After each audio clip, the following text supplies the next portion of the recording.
Sawadee-kap. Hello and welcome to Daily Wisdom, Walking the Path with the Buddha. Today is our group learning program, and I'm going to be sharing with you Chapter 3 from our book, Developing a Life Practice, The Path That Leads to Enlightenment. Chapter 3 is titled Enlightenment. What is Enlightenment? In today's class, I'm going to describe what enlightenment is so that you'll understand what the Buddha is guiding you towards achieving. It's just like if you were going to visit some city, you would like to know something about that city and what's there so that you could even decide whether or not you're interested in traveling to the city. And then you'll be able to more easily navigate your way to it. And once you've actually arrived, you'll know that you've actually arrived to that city. So enlightenment is the same way. Right here at the very beginning of the book, before we really enter into the heart of the book, in Chapter 3, I help students to understand what is enlightenment so that you can more easily navigate your way to it. And once you've attained it, you'll know that you've actually attained it. So I'd like to welcome you to our class today, whether you're joining for the first time or you're joining regularly, and at the same time invite you to join for our meditation session. We're going to be starting with some breathing mindfulness meditation, and then I'm going to move into loving kindness meditation, and then back to breathing mindfulness meditation. We're going to wrap it all together with some chanting, and I'll guide you all the way through. So if you'd like to join in with the chanting, then I'll come in with the guidance for the two types of meditation that we're going to be doing today. And then after our meditation, that's where I'm going to start today's class, helping you guys to understand what is enlightenment. Arahang Samma Sambuddho Bhagava Otang Bhagavanang Apivateyami Savakato Bhagavata Tammo Dhammang Namasami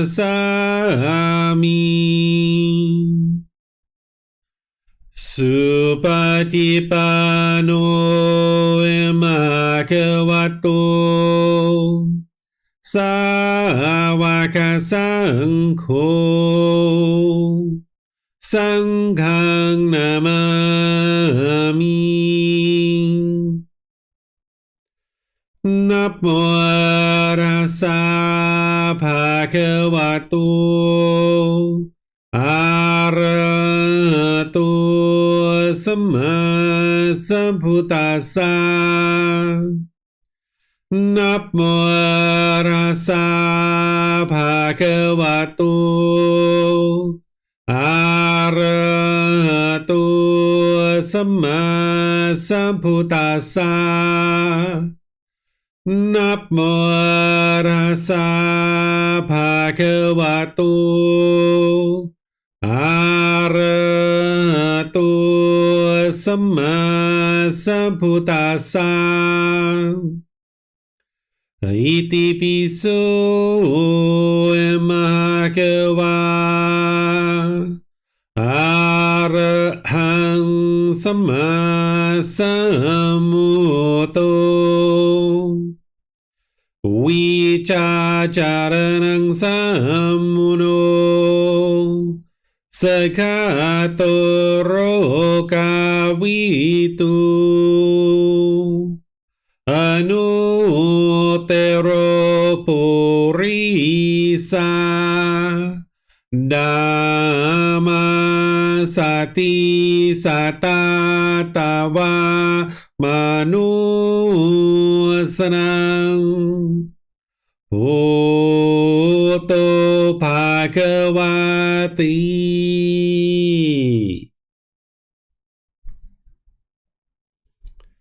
Okay, with the lower body and hands and arms comfortable, in the upper body erect, just close the eyes and start breathing in through the nose and out through the nose. Here you're just looking to establish the breath, a nice, natural, steady, consistent breath. Not forced or controlled, just a gradual inhale through the nose, experiencing the full breath. And then whenever you're ready, exhale out through the nose. Breathing in and out. Breathing in and out.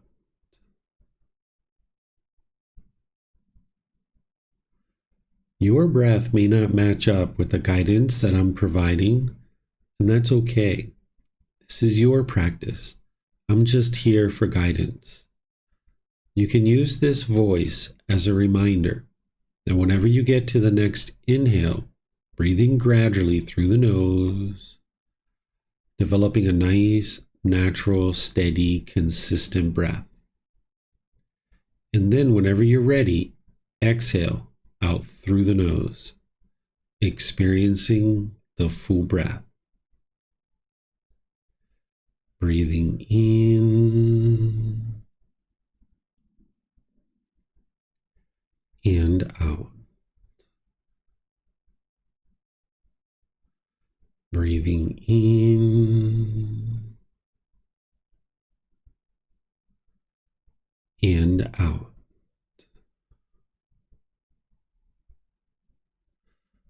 With the breath well established, start fixating the mind on the breath, either the sound of the breath coming into the nose or the sensation of air moving over the skin into the nose.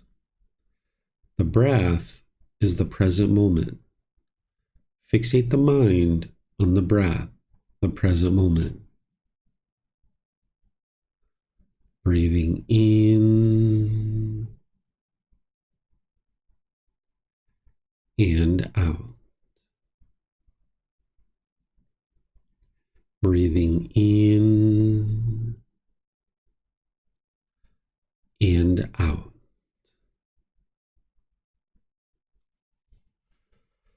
With the mind fixated on the breath, whenever you notice that it moves off the breath, cut that off, let it go, and come back to the breath, the present moment. No need to observe the thought, label it, judge it, analyze it, or even try to figure out where it's coming from.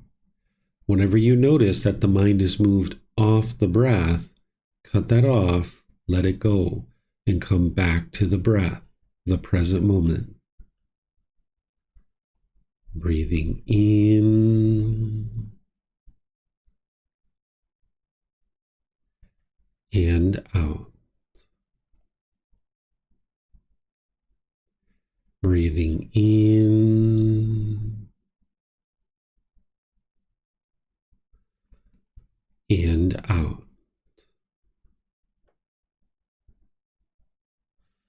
I'm going to be quiet now and let you do this work of focusing on the breath, cutting off and letting go anytime the mind moves off the breath. Then I'll be back with more guidance on loving kindness meditation. You have nowhere to go. There's nothing to do. No one needs you right now.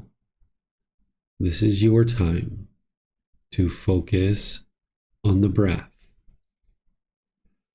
Breathing in and out.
Continuing to breathe in through the nose and out through the nose.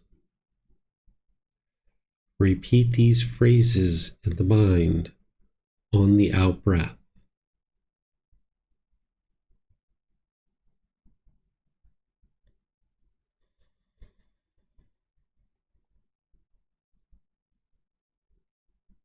May I be peaceful.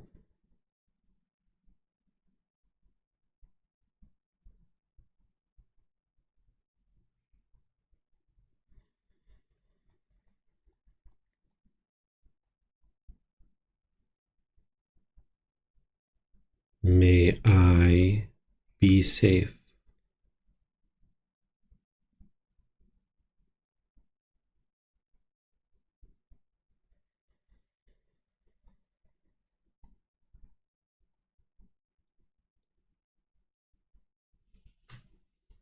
May I be well.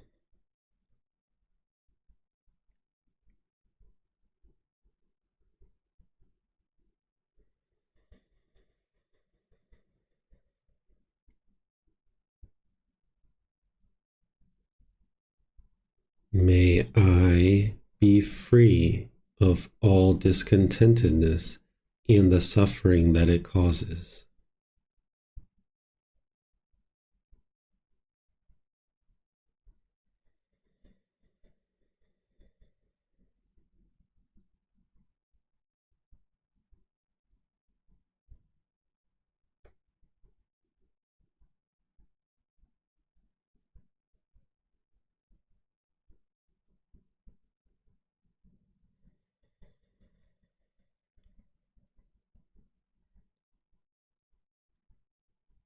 May mom and dad be peaceful.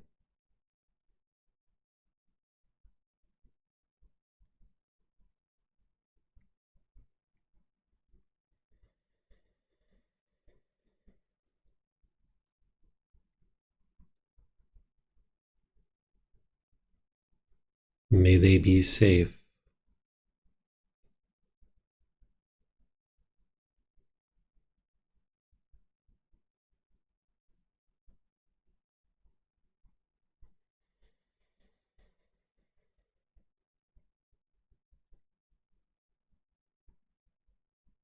May they be well.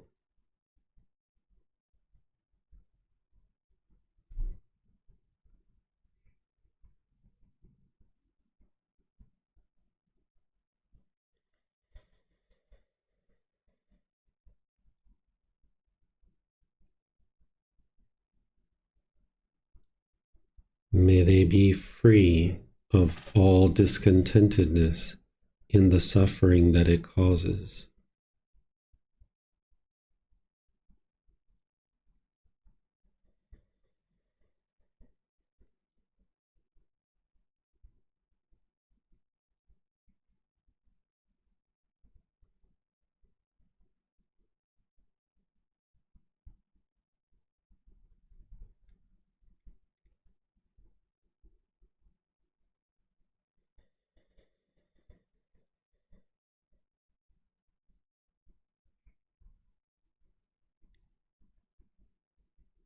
May my family, friends, neighbors, and co-workers all be peaceful.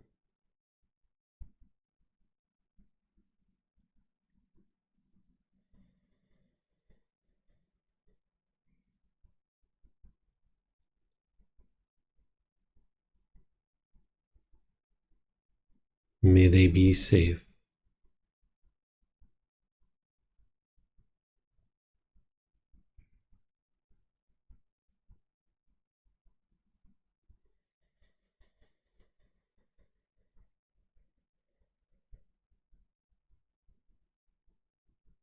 May they be well.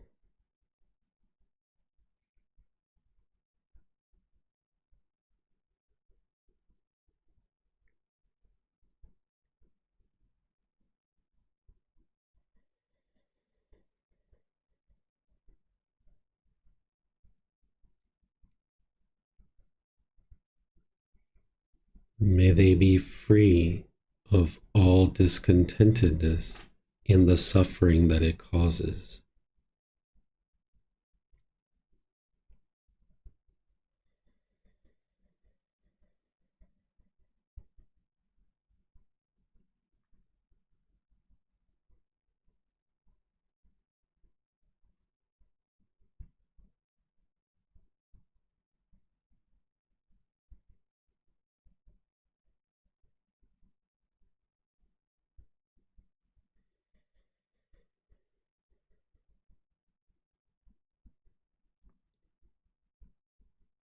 May all those who have caused me harm be peaceful.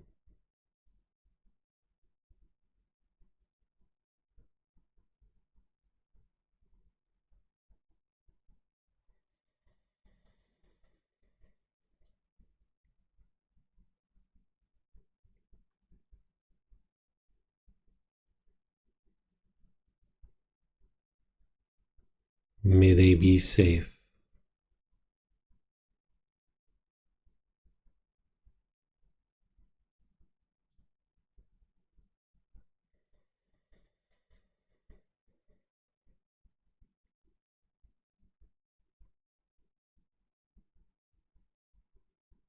May they be well.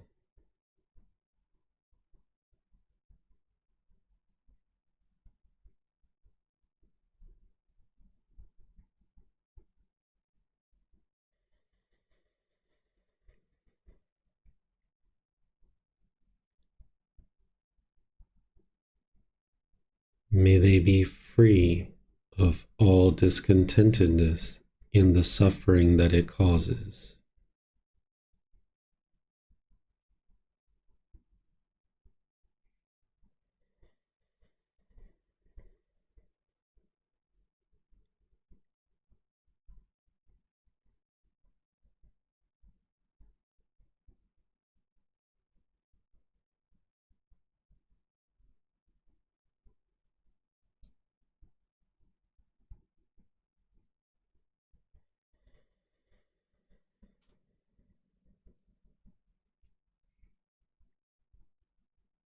May all those who I have harmed be peaceful.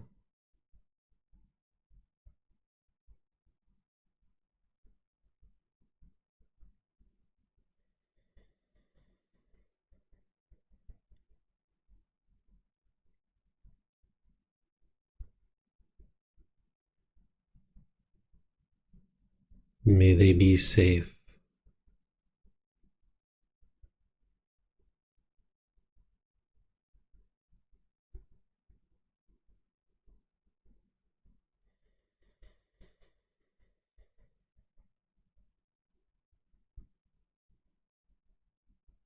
May they be well.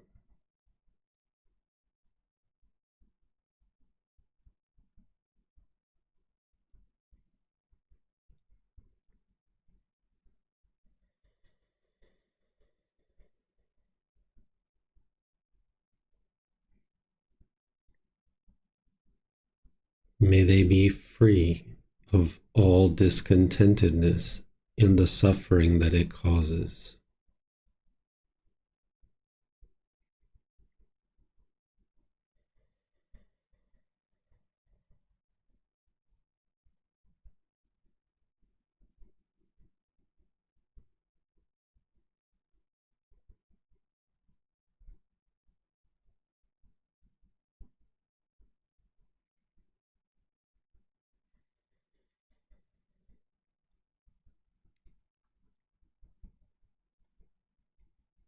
May all beings, wherever they reside, be peaceful.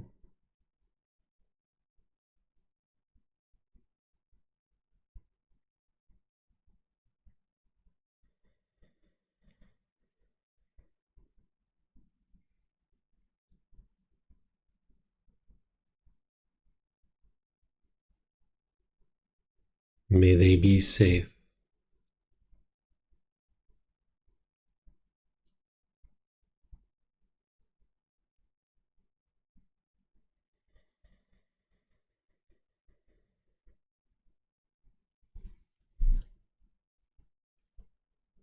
May they be well.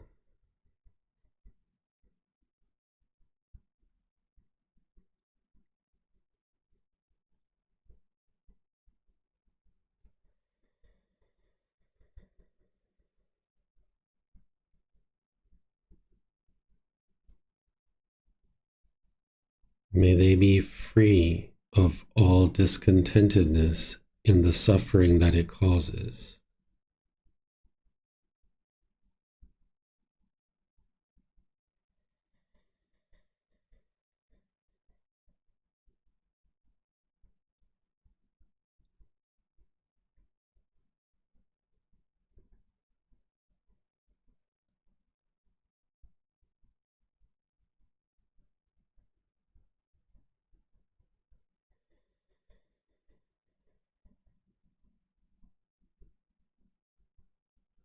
Now return back to breathing mindfulness meditation, focusing on the breath, cutting off and letting go anytime the mind moves off the breath.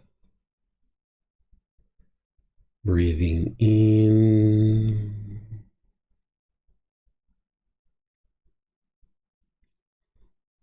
and out.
Arahang Samma Sambuddho Bhagava Bhutang Mahakavanang Apivateyami Savakato Mahakavata Tammo Dhammang Namasami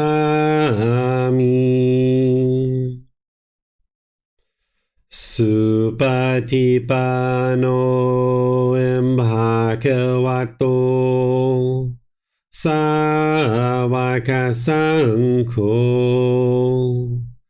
สังฆังนามามิ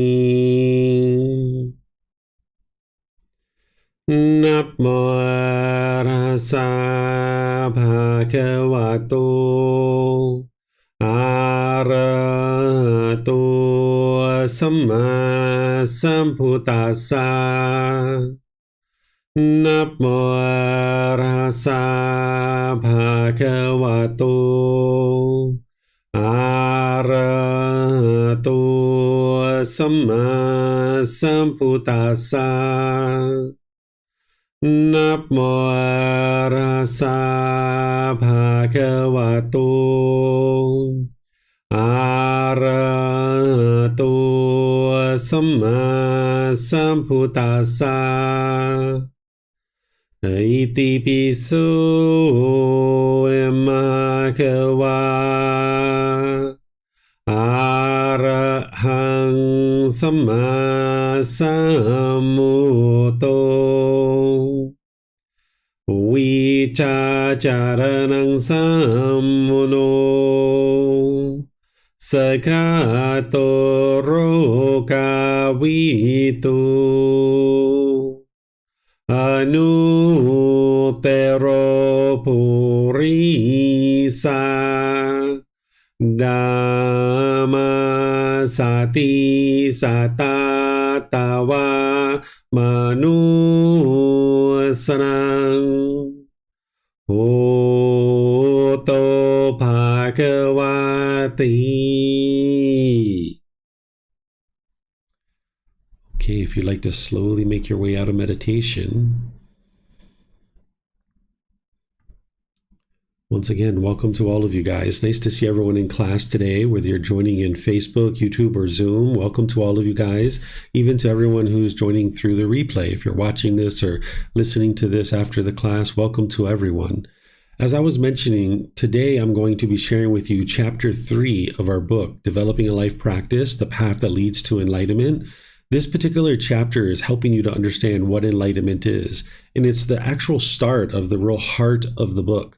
Over the next several weeks, from chapter 3 to chapter 11, this is the real heart of the book. And right here up front at the very beginning of the book, I help students to be able to understand what is enlightenment. Because if you're going to navigate your way to enlightenment, you need to know what it is so that way you can more easily navigate your way to it. So as we go in class today, just like always, you're going to be able to ask any and all questions that you like. I'm going to be pausing a few times throughout our class. And if you'd like to ask questions, if you're in Facebook, YouTube, or Zoom, you can put that into the comment section. I'll be able to see that and answer your question. And if you're in Zoom, you can electronically raise your hand, unmute your microphone, and then ask any and all questions that you like. So by understanding what enlightenment is, you're going to be able to more easily navigate your way to it. And oftentimes people are confused about what this really is. So I'm going to help you guys to understand it. And by the end of our discussion, you're going to know more about it than you do right now.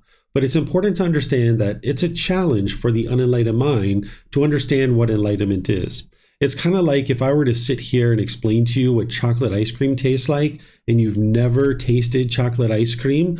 You'll know more about what chocolate ice cream tastes like when we're done with our conversation, but you're not going to fully understand what chocolate ice cream tastes like until you actually taste it yourself. So it's the same kind of thing with this topic of enlightenment, that by the time we're done today, you're going to know more about enlightenment than you do right now, much more, but you're not going to fully understand it by the time that we're done.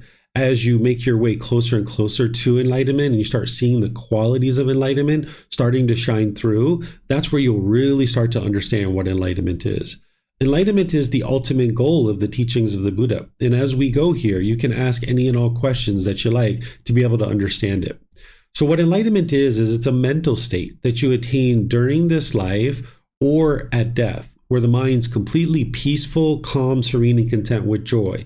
This is a permanent mental state that it's physically impossible for the enlightened mind to experience feelings like anger, sadness, frustration, irritation, annoyance, guilt, shame, fear, stress, anxiety, loneliness, boredom, shyness, resentment, jealousy. all of those will never be experienced ever again by an individual who's enlightened. This is a permanent mental state. All discontentedness will be eliminated 100%. You'll notice that the mind is concentrated, that it's steady, it's unshakable, that the mind is stable, that there's nothing that can shake up the mind, that your mind will be calm and relaxed, yet attentive and alert. This is a mental state that you can attain during this life. And then for the rest of your life, you're going to experience these qualities and others that we're going to talk about as we go in our class today. You can also attain enlightenment at death as well. That's not ideal, but it is possible. It's the next best thing, because at least if you attain enlightenment at death, you're not going to be experiencing rebirth. So if at any point that you experience enlightenment, you'll know that your mind has done so, because it'll be 1 year, 2 years, 3 years, you're not experiencing any discontentedness whatsoever. And having experienced enlightenment and you're knowing your mind is enlightened, you'll also know that you're not going to be coming back into the world to experience life over and over and over again. Now, I know that I've shared with you guys that in this particular program, I don't really talk much about the cycle of rebirth, but just understand as part of the definition of what enlightenment is, you need to understand that there is no rebirth for an individual who has experienced enlightenment. That by uprooting the causes and conditions that are producing the discontent feelings, not only will you no longer experience discontentedness, but those same causes and conditions are the same things that are producing rebirth. So by eliminating discontentedness and the causes that lead to that, you'll actually also eliminate the causes and conditions that lead to rebirth. So there won't be any further existence in the cycle of rebirth. But the Buddha leaves it as an undeclared teaching for what happens next for an enlightened being. The Buddha didn't teach what happens once you get to enlightenment and then you die. He left that as an undeclared teaching. And there's multiple reasons why I think he did this. And if you're interested to know those, you guys can ask me and I'll share it with you during our question period. But he wisely left it as an undeclared teaching because his teachings aren't about getting to this wonderful afterlife. It's about getting to peace and joy, contentedness, the ideal life now in this existence. It's not about what's going to come next. But I can share with you more details on why I think that he left it as an undeclared teaching. So this is a mental state that you attain during this life. It's a permanent mental state, and it's being accomplished through eradication of pollutions of mind. The mind will be free of what's called craving, anger, and ignorance. This is a high-level way of referring to the pollutions that are in the mind. In a moment, I'm going to introduce you to the 10 fetters, the 10 individual pollutions, which we've talked about in previous classes if you were in those classes. But if not, I'd share with you here as well, where we go into some more detail about the 10 fetters. Those are the most detailed level description that the Buddha has of the pollutions that are in the mind. But when we talk about them from a high level, we talk about them as craving, anger, and ignorance. And we're going to be talking about this when we get to chapter 8 of the book. But just as a little bit of a kind of introduction to this, the craving is the longing, the yearning, the chasing after the objects of your affection. And when the mind gets what it wants, it gets pleasant feelings like happiness, excitement, elation, thrill, exhilaration, euphoria. But when the mind's not getting what it wants, it gets painful feelings like anger, sadness, frustration, and others. And when that anger is arising, that's where the mind becomes unskillful. It will tend to push people away or push the situation away. This is called aversion. Or the mind will be bitter and harsh and hostile through your intentions, your speech, and your actions.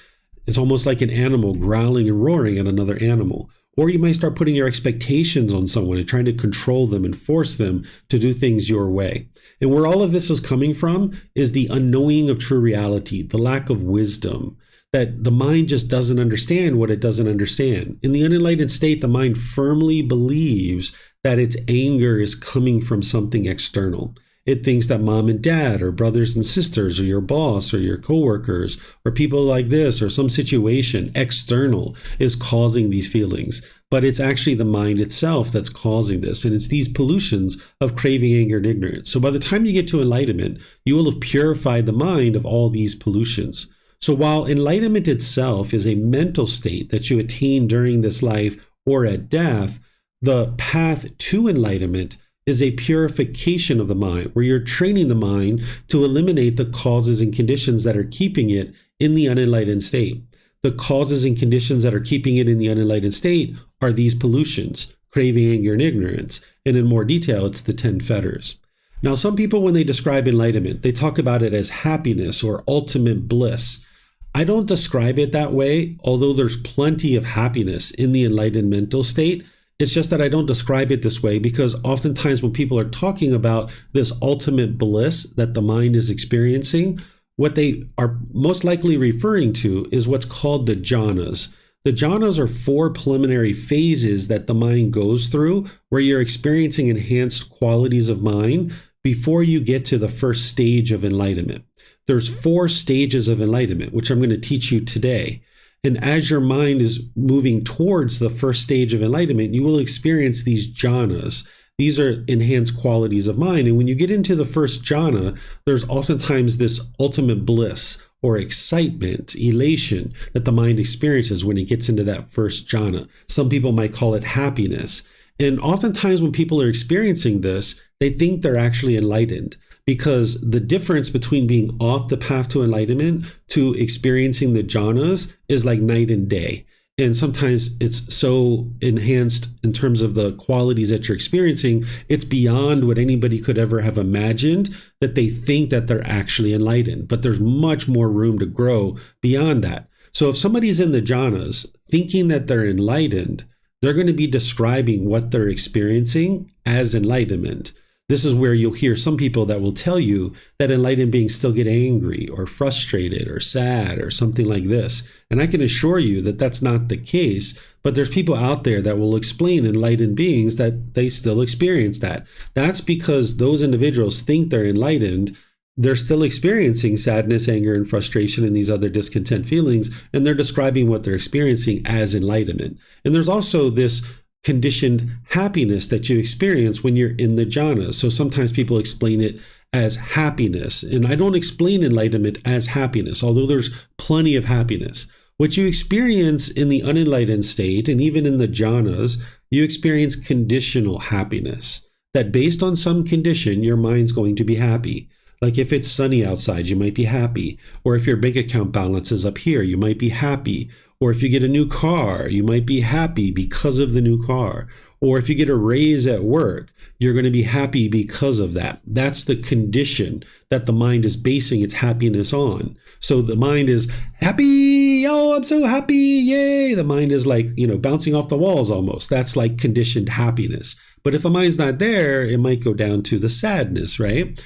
But the happiness that you experience in the enlightened mental state is not conditional happiness. It's unconditional happiness. The mind is joyful and glad and cheerful. It's uplifted all the time. It's not this bouncing off the walls happiness, but it's that the mind is just always uplifted. It's always cheerful. It's always bright. It's always glad. It's unconditioned. There's no condition that needs to be met in order for that happiness to exist in the mind. And because people aren't familiar with that, if I described enlightenment as happiness, they would think that it's this conditional happiness that you experience in the unenlightened state. Like based on some condition, you will now be happy because you've experienced that. So I tend to refer to the happiness that you experience in the enlightened mental state as joy. It's a mental state where the mind is just always uplifted and joyful. There doesn't need to be any condition met.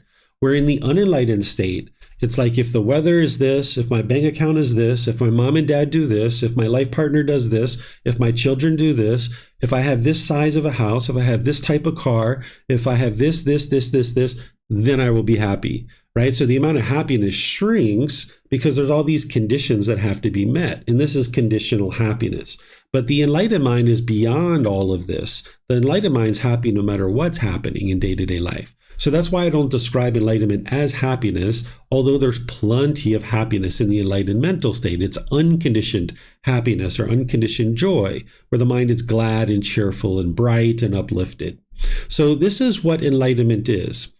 The advantages of getting to enlightenment is, as we've already been sharing, is that the mind is peaceful, calm, serene, and content with joy. It's a permanent mental state. It's physically impossible for the mind to experience any of these feelings that I always talk about, right? Sadness, anger, frustration, irritation, annoyance, guilt, shame, fear, stress, anxiety, loneliness, boredom, shyness, resentment, jealousy. All these feelings and others are completely eliminated because you've purified the mind. The causes and conditions that produce those feelings have been eradicated and eliminated from the mind, so the mind doesn't experience that anymore.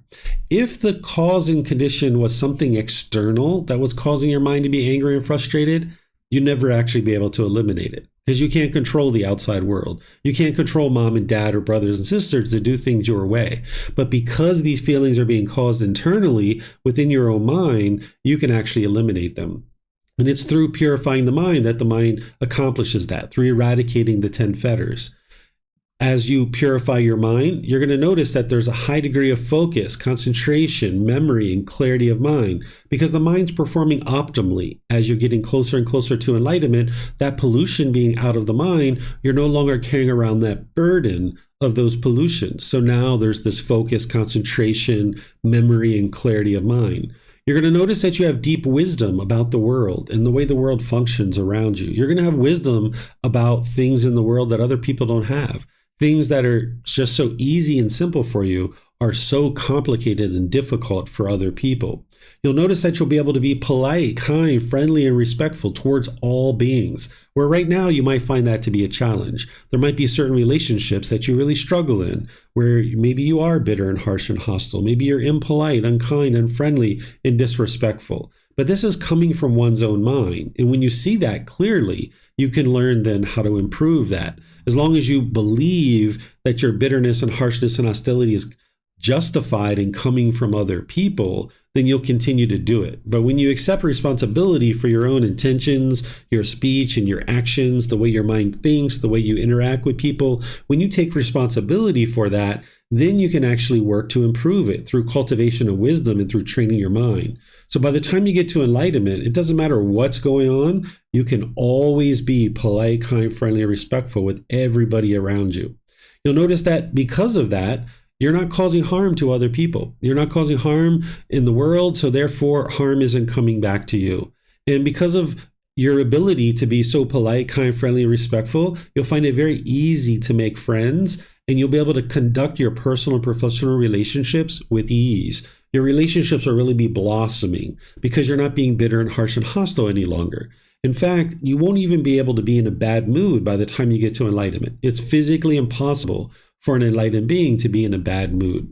So these are the advantages of actually getting to enlightenment.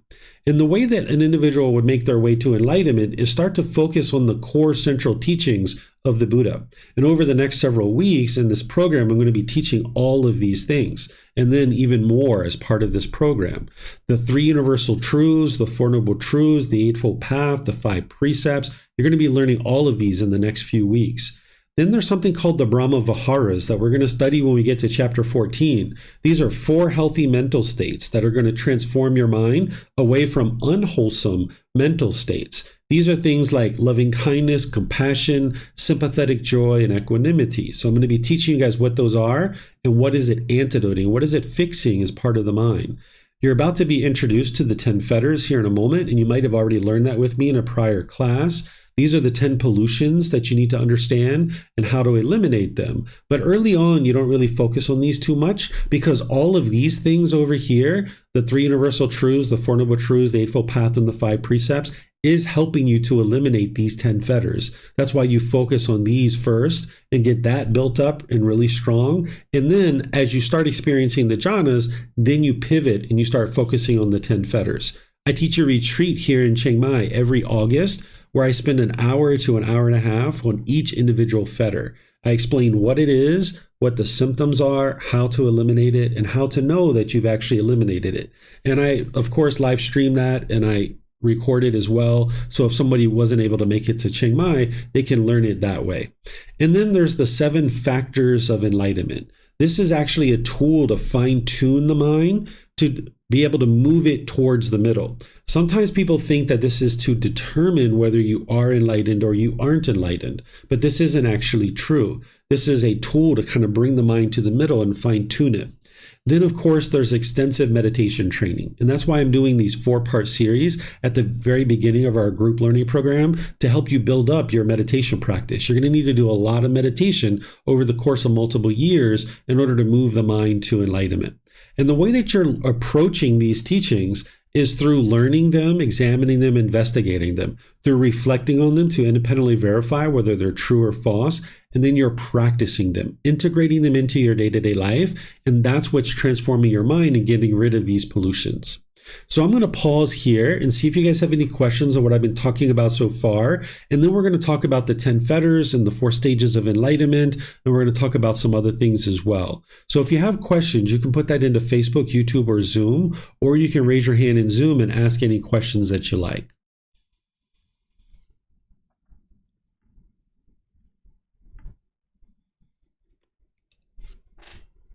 Okay, I'm not seeing. Oh, this looks like Slav has a question. Go ahead, sir. I have a question, Teacher Dave. It's true, it's possible. It's quite opposite. It's impossible to achieve enlightenment without attain jhana. Yes, every individual who's going to make it to enlightenment will have already experienced the jhanas. But oftentimes what people are learning about the jhanas that is out there in kind of the world, it's not actually true.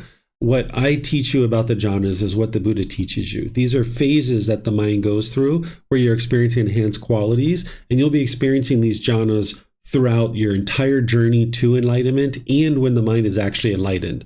What oftentimes people teach you that the jhanas are, is they teach you that it's something that's only experienced in meditation and that they're produced by meditation. This isn't actually true. There's the moral conduct and the meditation and all the other factors of the Eightfold Path that need to come together in order to be able to make it into the jhanas. And then as you're making your way through the jhanas, you'll know that you're doing that, and then you'll be able to make your way to the first stage of enlightenment. So without having experienced the jhanas, you wouldn't be able to even get to the first stage of enlightenment, let alone enlightenment itself, because you're going to need these enhanced qualities of mind that are experienced as you're making your way through the jhanas. And it's supposed to be attain 4 jhana, right? Not first one, second one. There's 4 jhanas. So you'll go through each of the 4 phases, the first one, second one, third one, and fourth one. And then from the 4th jhana, your mind will then move into the first stage of enlightenment. In the jhanas, your mind can still regress if you became complacent. But once you get to the first stage of enlightenment, your mind can't regress backwards from there. Thank you, sir. You're welcome. Okay, I don't see any other questions anywhere. So now what I'm going to do is introduce you to these fetters. And for those of you guys who were in a recent class that I taught a few weeks ago, you have already been introduced to these, but this will be another opportunity for you to learn a bit about them. We refer to them as the fetters, or the taints, or pollutions, or defilements. These are all ways that the Buddha referred to them as well. But typically, when we're formally referring to them, we refer to them as the 10 fetters. Because during the lifetime of the Buddha, if you were a criminal, they would attach a fetter around your ankle. This was a shackle and a chain and a ball. And they would keep you confined in a certain field. This is what they would do with prisoners. Where today we put them in jail cells or prison cells, where during the lifetime of the Buddha, they just attached a fetter to your ankle, this shackle and chain and ball, and they would keep you in this field. And that would keep you confined to that area. So when the Buddha discovers these 10 pollutions or these 10 fetters in the mind, he refers to them as fetters because it's keeping the mind trapped in this unenlightened state, experiencing discontentedness over and over and over again, where you're experiencing anger, sadness, frustration, and all these other feelings. If it wasn't for these fetters, your mind would be bright and cheerful and uplifted. So it's not a sudden thing that you're getting to enlightenment. It's gradual training, gradual practice, and gradual progress that leads to enlightenment. It's through elimination of these 10 fetters. So you can see that it's not an instantaneous thing. This is one of the biggest myths about the life story of the Buddha is people think he sat under a tree, he meditated, and he instantly got to enlightenment. And if you study his original teachings, you'll see that that isn't true, that he talks very clearly and explains that it's gradual training, gradual practice, and gradual progress that leads to enlightenment. And it's the eradication of these pollutions. So you can't eliminate these in the snap of a finger. So I'm going to walk you through these. And as I do, remember, none of the teachings of the Buddha are about belief. So what you would like to do is listen to what it is that I share about each one of these fetters, because as I share what it is and I share the symptoms of it, you're going to be able to independently verify that your mind has these fetters, because you'll know that I haven't necessarily known your life inside and out, backwards and forwards, but yet I'm explaining exactly certain things that you experience on a day-to-day basis because of these fetters. So this is how you independently verify that what I'm sharing with you is the truth, that your mind actually has these fetters, because you're not interested in believing me about any of these things. You need to learn, reflect, and practice. So personal existence view is where the mind has this misunderstanding or confusion that it thinks that this body or this mind is you and who you are as a person. So the mind will cling to your self-image or your self-identity, thinking that this is you.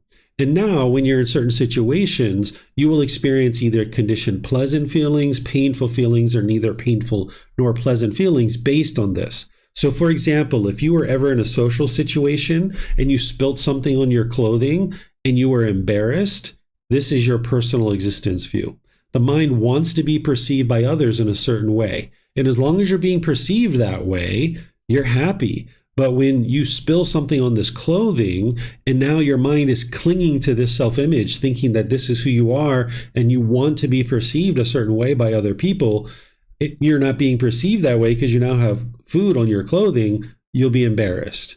If you've ever stood in front of your closet thinking, who am I going to see today and how do I want to look? And you went through your clothing to find a specific clothing that you would like to wear, maybe even trying on 2 or 3 or 4 different outfits and looking in the mirror and finally feeling comfortable, I can go outside today.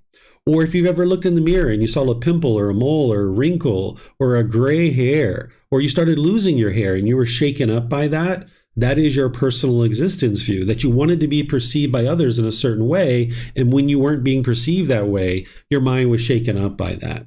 Or I often tell people about when I was a child, I used to stand in front of the mirror with gel and mousse and I would run it through my hair and I would try to get every little hair in exactly the right spot.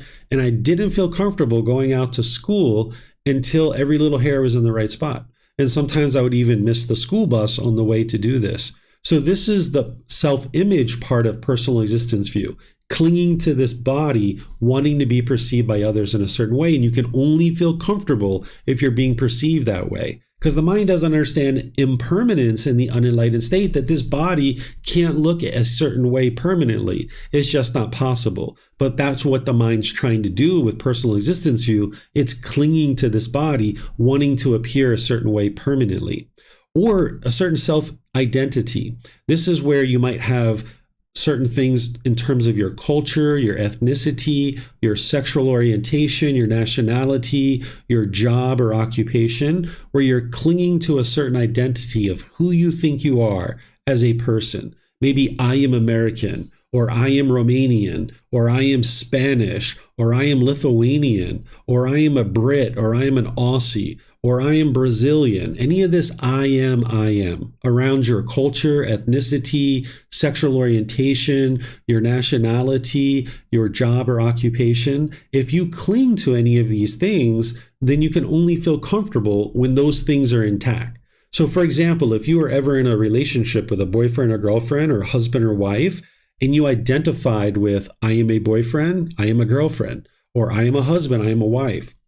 When you guys broke up, you might have felt uncomfortable in that situation. You might have felt like you wanted to hurry up and get right back into another relationship. That's what the mind thought was going to solve this uncomfortableness, because the mind didn't identify with, I am single. So when now you're experiencing singleness, the mind wasn't comfortable with that and it felt like it wanted to hurry up and get right back into another relationship, but that's not going to solve the problem, right? The problem is this pollution where it's identifying with this particular role as who you are. Or say you have a certain job or occupation, like I am a police officer. And now as long as you're doing that job, you feel great, but maybe you get fired, you get injured, you retire, something like this. And now you're sitting at home or you're a taxi driver. And the mind doesn't identify with I am a taxi driver. It thinks, I am a police officer. And now it's uncomfortable driving around town, taking people in a taxi, because it really is clinging to this identity of I am a police officer. So this personal existence view is going to take your mind up and down as long as you cling to this self-image or this self-identity, thinking that this is who you are. And there's multiple examples that I've given at different times about personal existence view. And I'm going to have a class on that when we get to chapter 16. It's all about helping you to eliminate personal existence view, where I'll go into a lot of detail about this. Then there's something called doubt. What doubt is where you have doubt about the teachings and their ability of them to attain enlightenment. This is very common for somebody to have doubt. And if you have doubt right now, no worries.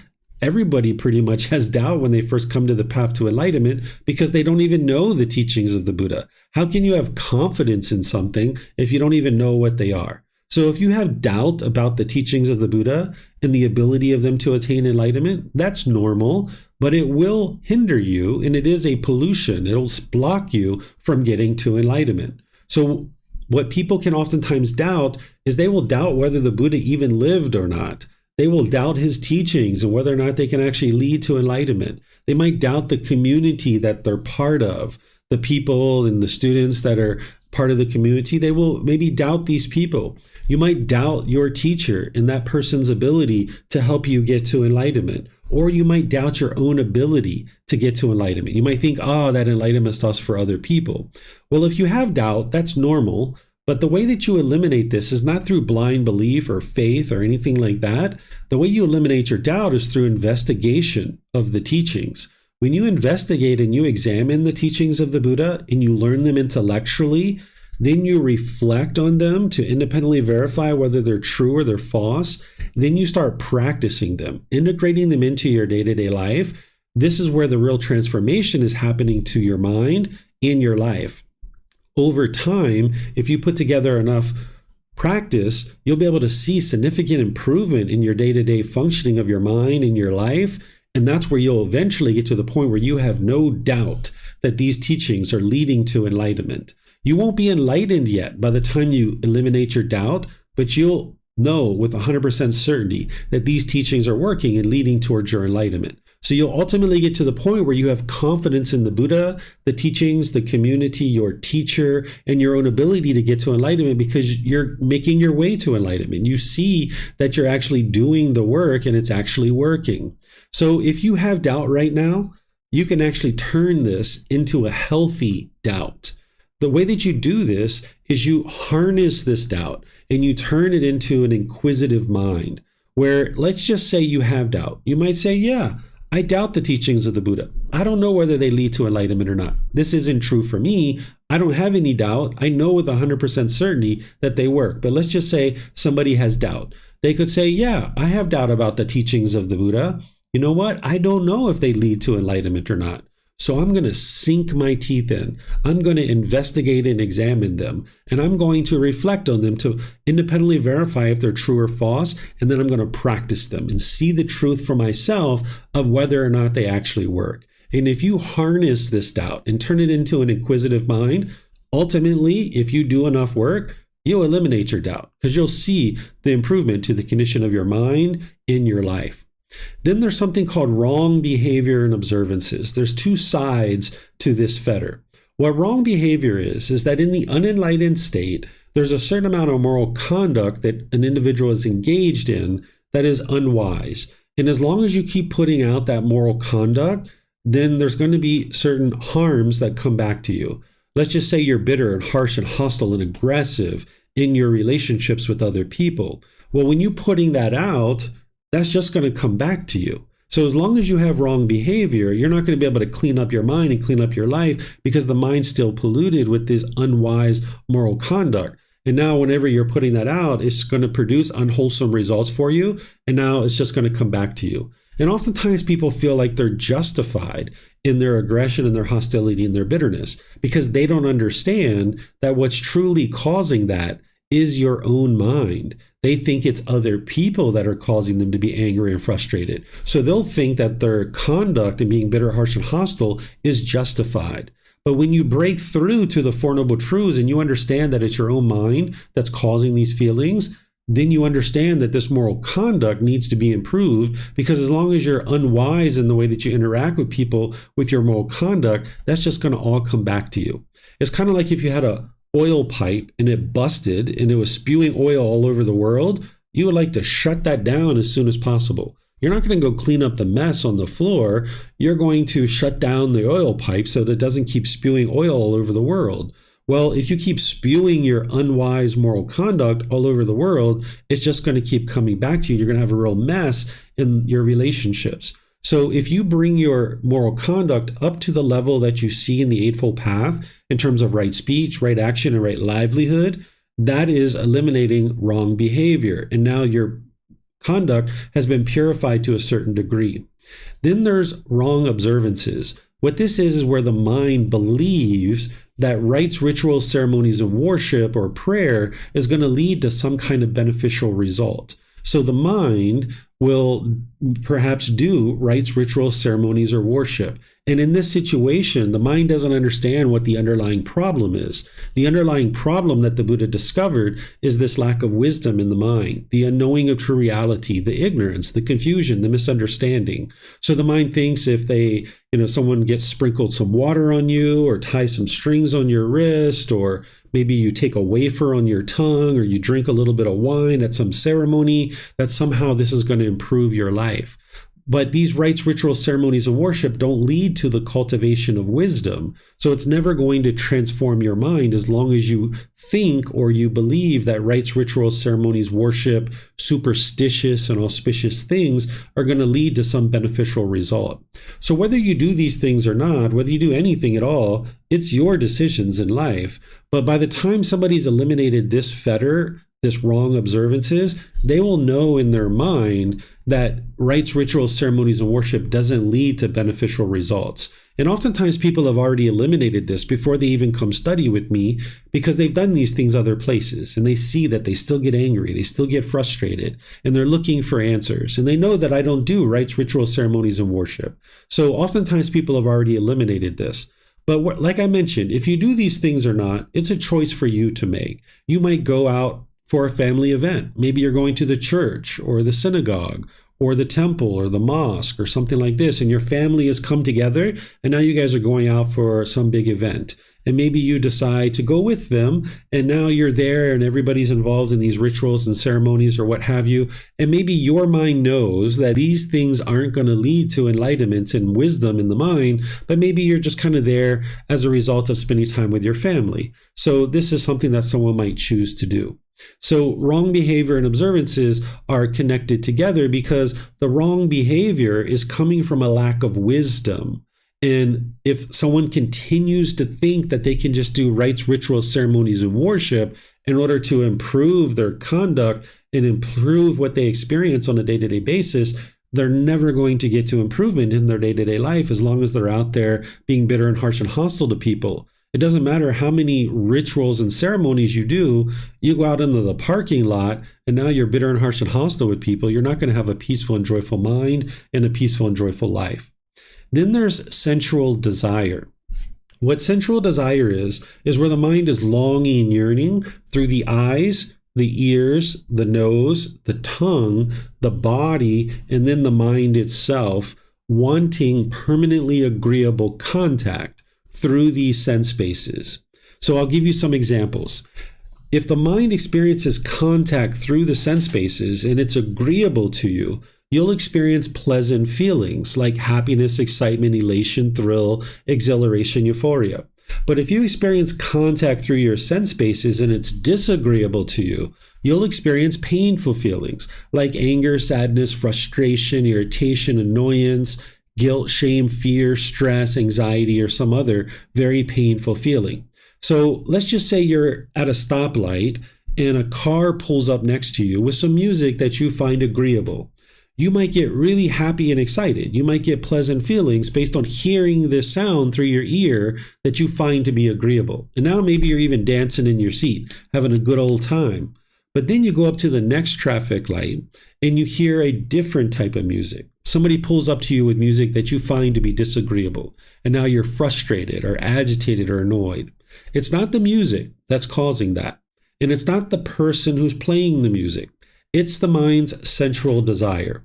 The mind is craving permanently agreeable contact through the ears, and the mind finds this particular sound to be disagreeable. So that's where the painful feelings arise, the frustration or annoyment. Or say you're walking down the street and you walk past a flower shop and you smell this wonderful odor coming out of the flower shop. Wow, so pleasant. You get all these happy and excited feelings. But then you walk a few more steps and you smell the sewer. And now you're repulsed and you're like, ugh, that's horrible. And now you're frustrated or agitated or annoyed. This is your central desire that's causing this. So your 6 sense spaces are what's causing the mind to go up and down because of its longing, yearning for permanently agreeable contact through the eyes, the ears, the nose, the tongue, the body, and then the mind itself. And you could probably come up with examples for all of these. And if you need help with that, I can help you with it. But let me give you some examples for the mind, because this is the one that people sometimes have challenges with. Let's just say in the present moment, you are thinking about something in the past that was either very pleasurable for you or very painful for you. Maybe like some kind of abuse that you had as a child. Well, now in the present moment, thinking about that in the past, you're forming painful feelings in the present moment. There hasn't been any contact through the eyes, ears, nose, tongue, the body itself, but it's just the mind thinking about the past. And now forming feelings in the present moment based on something in the past. Now, some people refer to this as trauma, and they think that you can never eliminate this from the mind. And this is not true. This is just the mind clinging and holding on to things in the past. The mind is having central desire where it's longing, yearning, and now it's going to have either pleasant or painful feelings in the present moment based on things that happened in the past. But you can train your mind to let that go. By the time you get to enlightenment, you'll remember that you had those experiences in the past, but you won't be forming feelings on it now in the present moment. Because if you continue to do that, you can never get free of this experience that happened in the past. But you can actually train your mind to let that go and no longer do that. And then the mind can do this for the future as well, where your mind can have certain longing, yearning about the future. There's certain central desire. You could get really excited about some trip that you're about to take, and you're so excited and you just can't wait to go. And now in the present moment, you're experiencing these conditioned, pleasant feelings. But then when you show up to the airport and your flight is delayed or it's canceled, now you'll be frustrated because you allowed your mind to be longing, yearning for that trip in the future. Or you could also be fearful or having guilt or shame or anxiety or stress about something in the future. This is all happening with inside the mind. There hasn't been any contact through the sense spaces. It's just the mind itself. So this central desire is what's causing the mind to experience the up and down because it wants permanently agreeable contact when it can't get that because it lives in an impermanent world. It's physically impossible for you to experience permanently agreeable contact through the 6 sense spaces.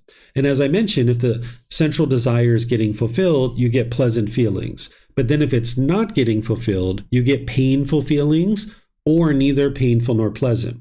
And when those painful feelings are arising, the unenlightened mind will falsely attribute it to something external.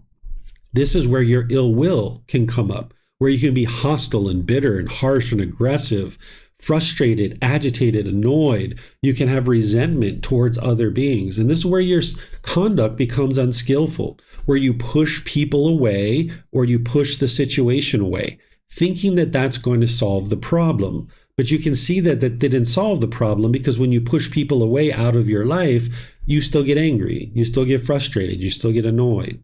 Or you might be bitter and harsh and hostile through your intentions, your speech, and your actions. It's almost like an animal growling and roaring at another animal. It's like, do things my way. It's like trying to fear this being into doing things your way, trying to get your central desire fulfilled. Or you might put your expectations on someone and try to control them and force them, pressure them into doing things your way. Again, the mind's trying to get its central desires fulfilled. But as long as you're having this ill will and this unskillful conduct is happening, you're going to have disharmony in your relationships. If you're experiencing broken relationship after broken relationship after broken relationship, this is why. Because the mind is having this central desire. It's not getting its desires fulfilled. It's attributing that painful feelings to something external. And then when this ill will is arising, you might be pushing people away, being bitter, harsh, and hostile, or pressuring them, attempting to pressure them to do things your way. So as long as the mind is doing these things, you can't live harmoniously with all beings. But there's solutions to all of these. Right now, I'm just kind of introducing you to what they are, giving you a little bit of the solutions, but really it's the whole program that's going to help you. The whole path to enlightenment is what's going to help you to eliminate these. So I'm going to pause here and see what questions you guys have before we move to the higher fetters. Remember, you can put those questions into Facebook, YouTube, or Zoom, or you can raise your hand in Zoom and ask any questions that you like.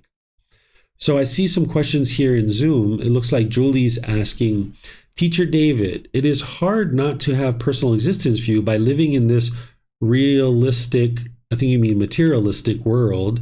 As a professional person, I do feel I need to present myself in a way that is neat, professional, and confident. It is to me important to show people I am a person who takes care of myself and will take care of my work as well.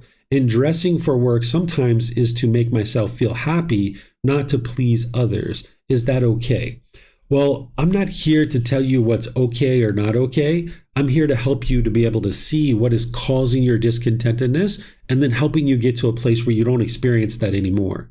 So an individual who's eliminated personal existence view, it's still possible to go to work looking nice and present yourself in the way that you're talking about.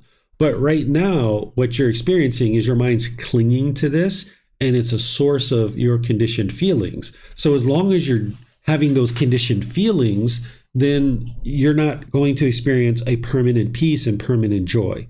So it's not a matter of like showing up to work with like ripped jeans and, mud on your face and things like this. That's not what it means to eliminate your personal existence view. It means to not form your inner feelings based on this self-image or any potential self-identity in the mind. So there's certain training that you need to employ in order to strip away personal existence view, which you haven't learned yet. It's in chapter 16. And when we get to that, I'm going to teach you multiple proactive techniques that you can be using to knock down your personal existence view.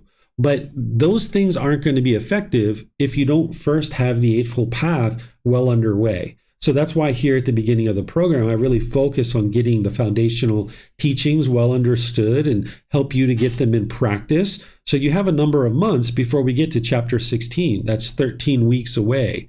So if I were you, I would focus on the Eightfold Path first, really get that well rooted and in place. And then when we get to chapter 16, I'm going to help you to understand how you can go to work and look presentable and you can look just fine, but then you'll learn how to eliminate the mind forming its inner feelings based on some condition. That's what you're eliminating.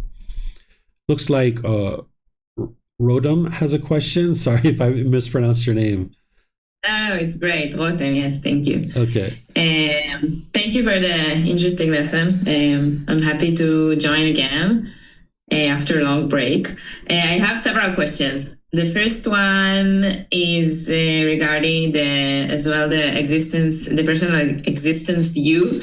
So I'm like thinking to myself, is anything that I'm doing, like, I don't know, dye my hair or, I don't know, try to lose weight or Botox even.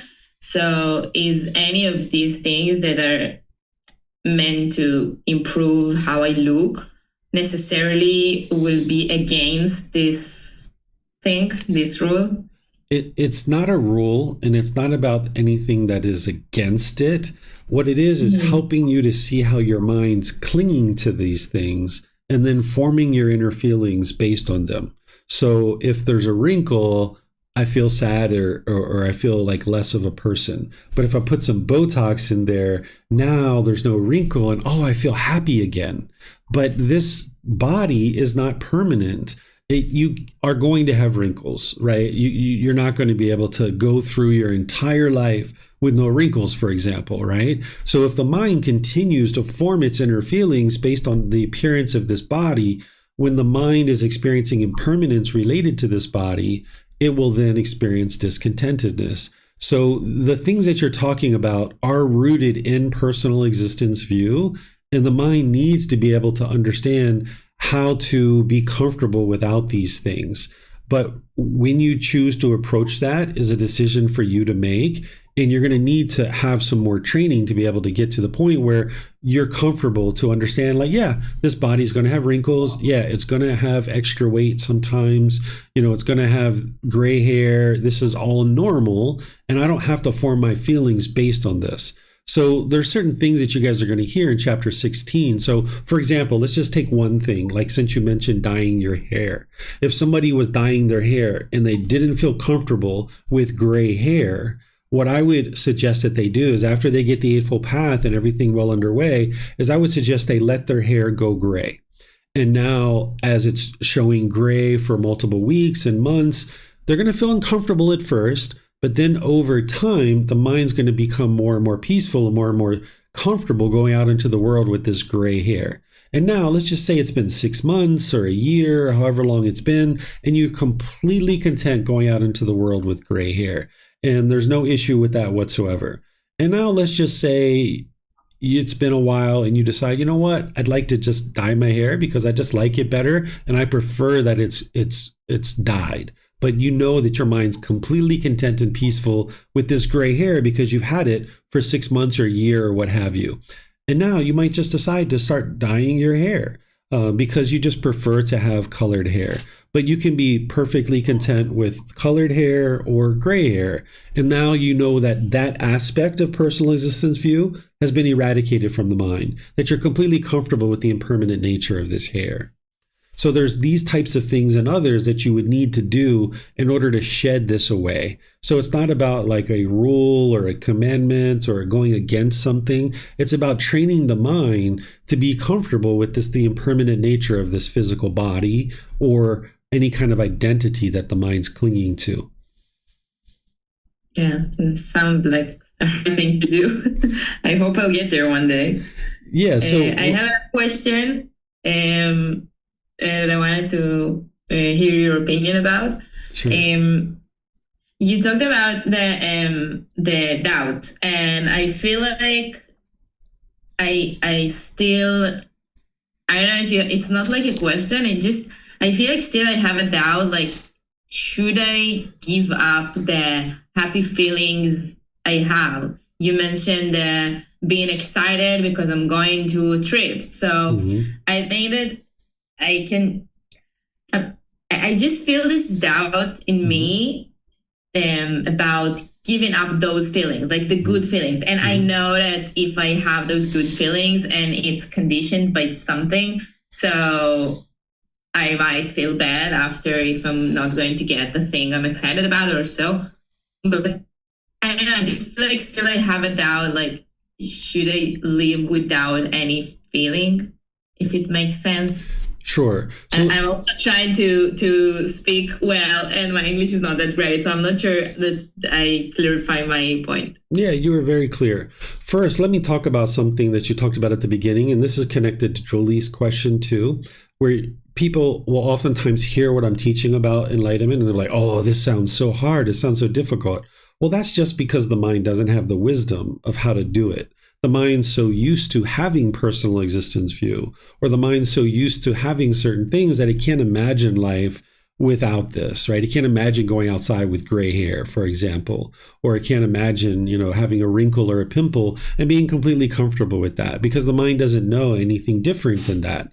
So all of these teachings that the Buddha is sharing, yeah, it's challenging. An individual is going to need to strive to be able to get to this. It's not a 1 week or 1 month or even 1 year type of thing. It's going to be multiple years to get to enlightenment. But the difference is that this is a permanent solution. That by the time you get to enlightenment, your mind's permanently peaceful and joyful. You've done what you had to do. You cultivated the wisdom, you've trained the mind, you've overcome all these challenges. But sitting at the beginning, it can sound pretty significant. Like if you were going to hike a mountain and you were at the bottom of the mountain, it's like, wow, that mountain is really tall. I don't know if I'm ever going to get to the top. But if you just start walking and focus on one step at a time, next thing you know, you're halfway up the mountain and you're like, wow, this isn't a real big issue after all. I can make my way up this mountain, no big deal. So when you hear me describe these things and what an individual is working towards, it's going to sound very challenging. And that's just because the mind lacks wisdom of how to do it. But when you start chipping away at this, you can see that it actually is pretty straightforward. It's just that you need the wisdom of how to do it. So in terms of your doubt about eliminating conditioned pleasant feelings, yes, this is something that a lot of people have because they don't understand that conditioned pleasant feelings are conditional, meaning you can only be happy if certain things are occurring. And if those things aren't occurring, your mind is experiencing painful feelings, the anger, sadness, frustration, and others. You will never eliminate your painful feelings until you eliminate the conditional pleasant feelings. But it's important to understand that you're going to be now beyond these conditional feelings. By the time you get to enlightenment, you're going to be experiencing unconditioned happiness, unconditioned joy, where you can just be joyful all the time. It doesn't matter what's happening. Where in the unenlightened state, you can only be happy if certain criteria are met. So that means your happiness shrinks because all those conditions can't be met permanently. This is why people are very sometimes old and grumpy, because they have all these expectations of what they want from the world, and they have so many expectations, they're old and grumpy. If you think back to when we were children, we were so happy as a child because we didn't have any expectations. We didn't have all these cravings, desires, attachments circulating in our mind. So we were so happy all the time. But as we age, your mind picks up all these cravings and expectations, and now your happiness shrinks. So what you're getting rid of is the temporary happiness. And you need to be willing to let go of the temporary happiness in order to get to the permanent happiness. So you're actually giving up something that is undesirable and unsatisfactory, and you're moving to something that is completely fulfilling and satisfying, that your mind will be bright and cheerful and uplifted all the time because it's unconditional. There doesn't need to be any condition met for the mind to be experiencing this happiness. This makes sense. Thank you. Yeah, you're welcome. Okay, it looks like Ted and/or Kristen have a question. David, you kind of answered it. Good evening. We just booked our trip to Thailand for January, and look forward to seeing you. Mm-hmm. And look forward to getting enlightened when I arrive in Thailand. Only kidding. It's hard not to put a lot of eggs in one basket and say, okay, I'm planning this trip. It's bringing me happiness. It's conditional. I understand that. I don't necessarily know how to look at the trip. I don't know how to look at it if I'm not looking at it conditionally. And now it's becoming very clear how I put conditions on my moods. Mm-hmm. So I don't necessarily know if that's a question. It's something I look forward to.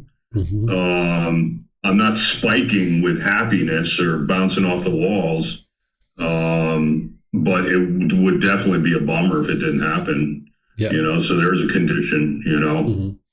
Yeah, what you would like to get to is that, yeah, I'm looking forward to the trip. It's going to be really fun. And that's the direction that I'm headed in, to be able to have this trip. But you know what? If it doesn't happen, that's okay too, right? That's what you would like to be able to get to. And that's not where you're at right now. And that's okay, right? But that's what you'd ultimately like to get to. Because as long as you allow the mind to get excited about the trip, if it doesn't happen for whatever reason, let's just say there's another COVID type thing and the planes aren't traveling for 3 years, well, there you go. People were very discontent, during that time frame when they weren't able to travel. So what you would like to do is, with your mindfulness, your awareness of mind, whenever the conditioned pleasant feelings are arising, you would like to catch it and cut it off and let it go, right? That's where you need to have enough mindfulness develop that you can see the conditioned pleasant feelings as a bodily sensation. And you can cut it off and let it go, and cut it off and let it go, and cut it off and let it go.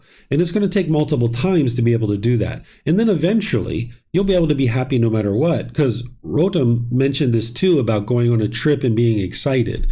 Well, if we can only be excited when we go on a trip, then that means when something like COVID happens and everybody's sitting in their home for 3 years, well, people are pretty discontent. There's probably a lot of divorces, I'd imagine, during that time frame or shortly afterwards, right? Because people were very discontent in that situation. Where what you would like to be able to do is get to the point where you're completely happy and joyful and fulfilled no matter what you're doing. And you won't be able to do that if you allow the mind to keep getting conditioned pleasant feelings. So whenever you see the mind getting conditioned pleasant feelings, cut that off and let it go.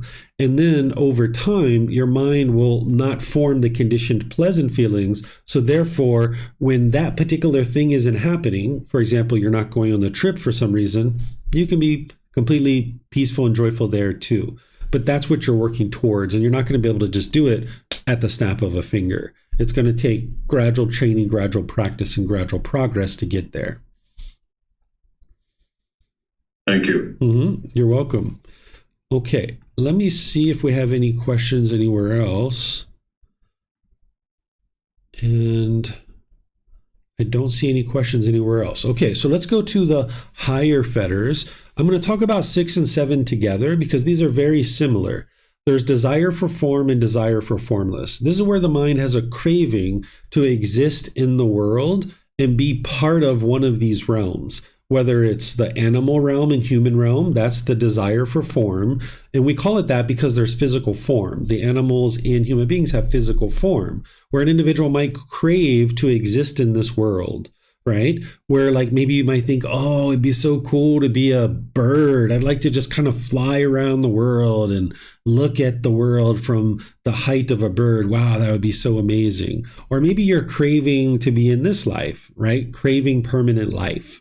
Right? Well, if you're experiencing that, when you get close to death, you're going to have a lot of painful feelings because we all are going to die. Every single one of us. We're impermanent. We can't escape that. So as long as there's desire for form and to exist in this world, you can't be permanently peaceful and joyful because when you get close to death, you're going to be having painful feelings and you might even have fear of death. But by the time you get to the elimination of the desire of form, you won't have the fear of death any longer. Or some people have desire for formless. They would like to exist in the hell realm, the afflicted spirit realm, like the ghost, or the heavenly realm. That's the more popular one that people have a longing yearning to exist in heaven. But there are beings who have a craving to exist in hell or the afflicted spirit realm. So if you've been taught that these realms are permanent, and that there's some being who's overseeing you and sending you to one of these places and it's a permanent existence, and that heaven is this grand place that you should aspire for, well, you're going to be very disappointed when you find out that these realms are not permanent. You can see in the world around you that these things aren't permanent. So if your mind craves and longs and yearns to be in the heavenly realm permanently, for example, well, you can't be peaceful and joyful in the present moment because your mind is longing, yearning for this existence in the heavenly realm. What the Buddha is guiding you towards is complete peace and joy, contentedness, full satisfaction and fulfillment, living the ideal life now in this existence. Whereas if you have a desire to exist in some other realm, then your mind isn't content in the present moment. You're longing, yearning for something else. So by the time you get to enlightenment, you will have eliminated desire for form and desire for formless, where you're not longing, yearning to exist in this world, but you're also not longing, yearning for non-existence either.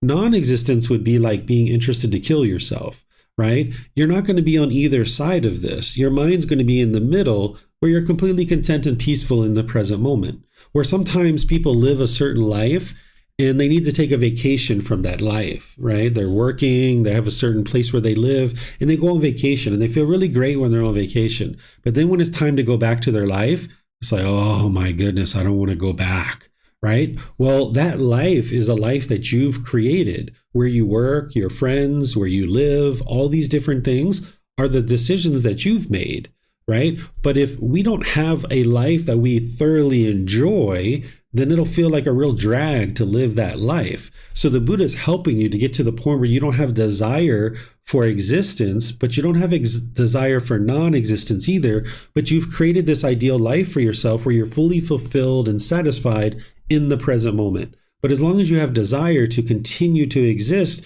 a longing, a yearning, then your mind can't be content and peaceful in the present moment. Then there's conceit. This is the measuring and comparing, being arrogant and prideful, judging other people, thinking that you're superior or inferior to other beings.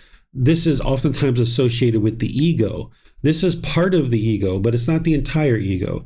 Personal existence view is also part of the ego. We're going to talk about this in chapter 16.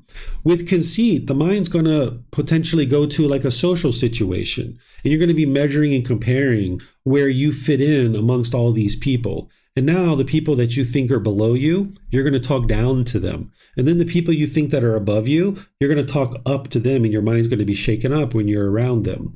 So, for example, if you've gone into your boss's office and you were uncalm and shaken up by that, that's your conceit, because you're putting yourself below your boss. You think that they're above you, and now you can't communicate effectively when you're spending time with this person, and you're not going to have the professional success that you could otherwise have. But in other situations, you're putting yourself above people, looking down on them. And now when you're in a mixed group of company, you're talking down to some people and up to other people. And the people you're talking down to, they don't really appreciate that, and they're going to push you aside. And the people you're talking up to, they can see through that, and your mind's all shaken up, and you're going to lack confidence in those situations. And your mind's having to constantly figure out, and it's overburdened with figuring out who's above me and who's below me. And now you're having to switch how you interact with people in these various situations. But what you would like to get to is where you just treat everybody equally, where maybe other people have conceit and they look at themselves as either being above you or below you, but your mind, you think of everybody as equal. So like here in Thailand, if you saw someone sweeping the streets, you would be polite, kind, friendly, respectful. Hello, sir. Hello, ma'am. Good morning. How are you? But if you saw the king of Thailand walking down the street, which you're probably not going to see, but if you did, you could say, hello, sir, how are you? Right? Or you saw the queen of Thailand. Hello, ma'am, how are you doing? You treat everybody the same, right? And if you are able to eliminate this conceit, that's what you'll be able to get to. And now you can be confident in each individual situation. Where this conceit is coming from is our animal existences. That in our animal existences, we needed a pecking order. We needed to know who was above us and who was below us. Because if we didn't know that, we wouldn't have survived. As a herd of elephants, we needed to know who's the matriarch of our herd. Because she's going to show us where the food is, where the migration paths are, where the watering holes are. And if we didn't know who the matriarch of our herd was, we'd be roaming in the jungle, clueless about these things, and we wouldn't have been able to survive. So we needed this pecking order. We needed this conceit. But in the human realm, we don't actually need this. And it just gets in the way of having love and kindness for all beings and having harmonious relationships. Then there's restlessness. This is where the mind is overactive and confused. It's distracted. This is where you might have worry or a restless state of mind. If you've ever been in a situation where you've like tapped your finger over and over and over again, or you tapped a pencil or a pen, or you're bobbing your knee up and down and up and down, this is because your mind is overactive with restlessness, and it's coming through the body, and the body is also overactive. So this is something that needs to be eliminated from the mind. Then there's the fetter of all fetters, which is ignorance. This is the unknowing of true reality, the lack of wisdom, that the mind just doesn't understand what it doesn't understand. For example, the mind doesn't understand that it's causing its own discontentedness, that it's craving, desire, attachment that's causing this. It's not the outside world, but we go around firmly believing that because of our ignorance. The way that ignorance gets eradicated is through first intellectually learning and examining the teachings, then reflecting on them to independently verify if they're true or false.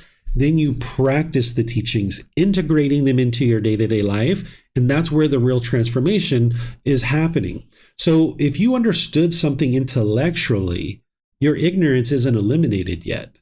Because, for example, as we were growing up, we learned that drugs and alcohol were unwise. We knew that intellectually, but we still did it.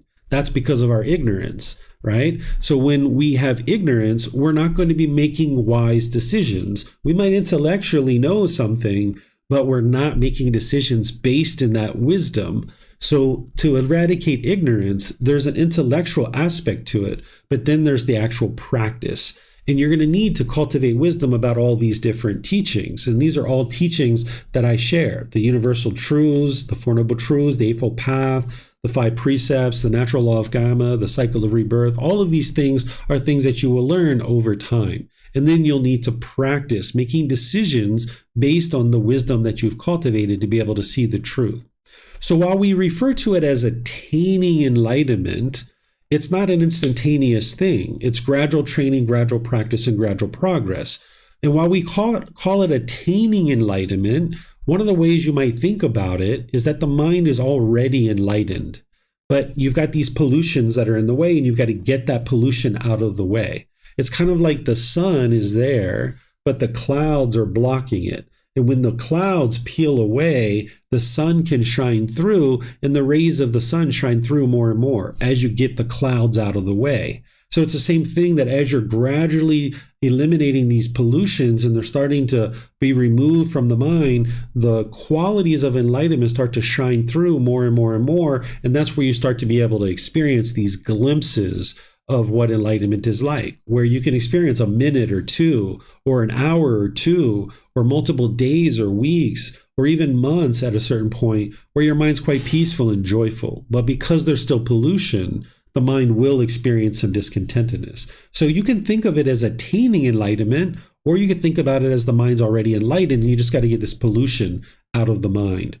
And it's your wisdom that's going to help you to be able to do that. You need wisdom in order to understand things like the 10 fetters and understanding what they are and all the other teachings. And you do that through learning, examining, and investigating, through reflecting to independently verify, and through practicing, integrating it into your day-to-day life and transforming the way that you make decisions in your day-to-day life. So let me know what questions you guys have here, and then I'm going to share with you some other things as part of our class today. Okay, I don't see any questions anywhere. All right, so now what I'll share with you is the 4 stages of enlightenment. And as I mentioned, some of you guys have already studied this recently. There's 4 stages: stream enterer, once returner, non-returner, and arahant. Today, we might just call them the 1st, 2nd, 3rd, and 4th stage of enlightenment, but during the lifetime of the Buddha, they referred to them in this way. He referred to the 1st stage of enlightenment as a stream enterer, because once a log enters the stream, it's going to eventually get to the ocean. It's only a matter of time. And the same thing is true for someone who gets to the 1st stage of enlightenment, that once somebody gets to this 1st stage of enlightenment, it's only a matter of time before they get to enlightenment. And then a once returner is that if somebody dies in the 2nd stage of enlightenment and they come back, they will come back to this human world one more time and get to enlightenment there. In the 3rd stage of enlightenment, if someone dies there, they are a non-returner. They actually are reborn into the heavenly realm, and they get to enlightenment from there. But if someone completely purifies their mind, the Buddha referred to this person as an arahant. This was a word that was in use during his lifetime, where today we might just refer to this person as an enlightened being, because they've completely purified their mind. And then there's something called a Buddha. That's not a stage of enlightenment, but it's a unique and rare individual. The last Buddha that the world's currently aware of existed over 2,500 years ago. So the way to get to this 1st stage of enlightenment is to put together all the Eightfold Path as a starting point. And you practice that for many months. And now your mind is going to slowly over time, over multiple months and years, start moving into those jhanas, those preliminary phases that the mind experiences enhanced qualities. Then you start focusing on eliminating the 10 fetters. And now, as you eliminate personal existence view, doubts, and wrong behavior and observances, your mind will move into this 1st stage of enlightenment. And from there, your discontentedness will be significantly diminished. Whatever your discontentedness was when you were off the path to enlightenment to when you're in the 1st stage of enlightenment, it'll just be a mere fraction of what it once was. Then, as you have done that, the mind will then further start to thin out number 4 and 5, where you've already eliminated personal existence view, doubt, and wrong behavior and observances, but sensual desire and ill will starts to be thinned out. And this is a once returner. So if you're noticing maybe that you're not as interested in sex, or you're not as angry and hostile and bitter as you once were, this is a slow, gradual thinning of central desire and ill will. But when you greatly thin this is where the mind will move into the second stage of enlightenment. And once again, the discontentedness has significantly been reduced at this point. Then there's the third stage of enlightenment, where somebody has eliminated the 5 lower fetters. This individual is called a non-returner, or the third stage of enlightenment. They're experiencing discontentedness like once every 2 months, once every 3 months, once every 6 months. It's very infrequent, and it's very insignificant when it's occurring. It might last for 30 seconds and then it's gone and it's done. And in this stage of enlightenment, people can sometimes experience complacency because you're experiencing discontentedness so infrequently and it's so insignificant that the mind just almost isn't even interested in paying attention to it, because at this point the mind just kind of cuts it off, and it's almost so easy that the mind doesn't even pay attention to it so much. So you need to stay diligent and dedicated and determined in this third stage of enlightenment so that your mind doesn't become complacent and you eradicate all the pollutions that are causing the discontentedness. So once you move into this fourth stage of enlightenment, that's where the mind's actually enlightened, where it's been completely purified of all the 10 fetters, and now there's no discontentedness whatsoever. It will be 1 year, 2 years, 3 years. There's no discontentedness in the mind at all. And you'll know that your mind is enlightened at this point. Okay? Then there's something called a Buddha. A Buddha is an individual who's gotten to enlightenment. They've purified their mind of the 10 fetters. They are an arahant, or an enlightened being. But they've done so in a unique way that designates them as a Buddha, or a fully, perfectly enlightened one. The first criteria of a Buddha is that they get to enlightenment by themselves without the help of any teachers or any guides. They then dedicate the rest of their life to sharing their independently discovered teachings with countless people, and countless people will get to enlightenment during that person's lifetime. Then they will preserve their teachings in such a way that countless more people will get to enlightenment after their death. These are the 3 primary criteria of what make a Buddha a Buddha. They get to enlightenment by themselves. They then dedicate the rest of their life to sharing their independently discovered teachings, and countless people will get to enlightenment. Then they preserve their teachings in such a way that countless more people will get to enlightenment after their death. What allows them to get to enlightenment by themselves is this 4th criteria, that they have a profound memory to remember countless details about their current life and their past lives too.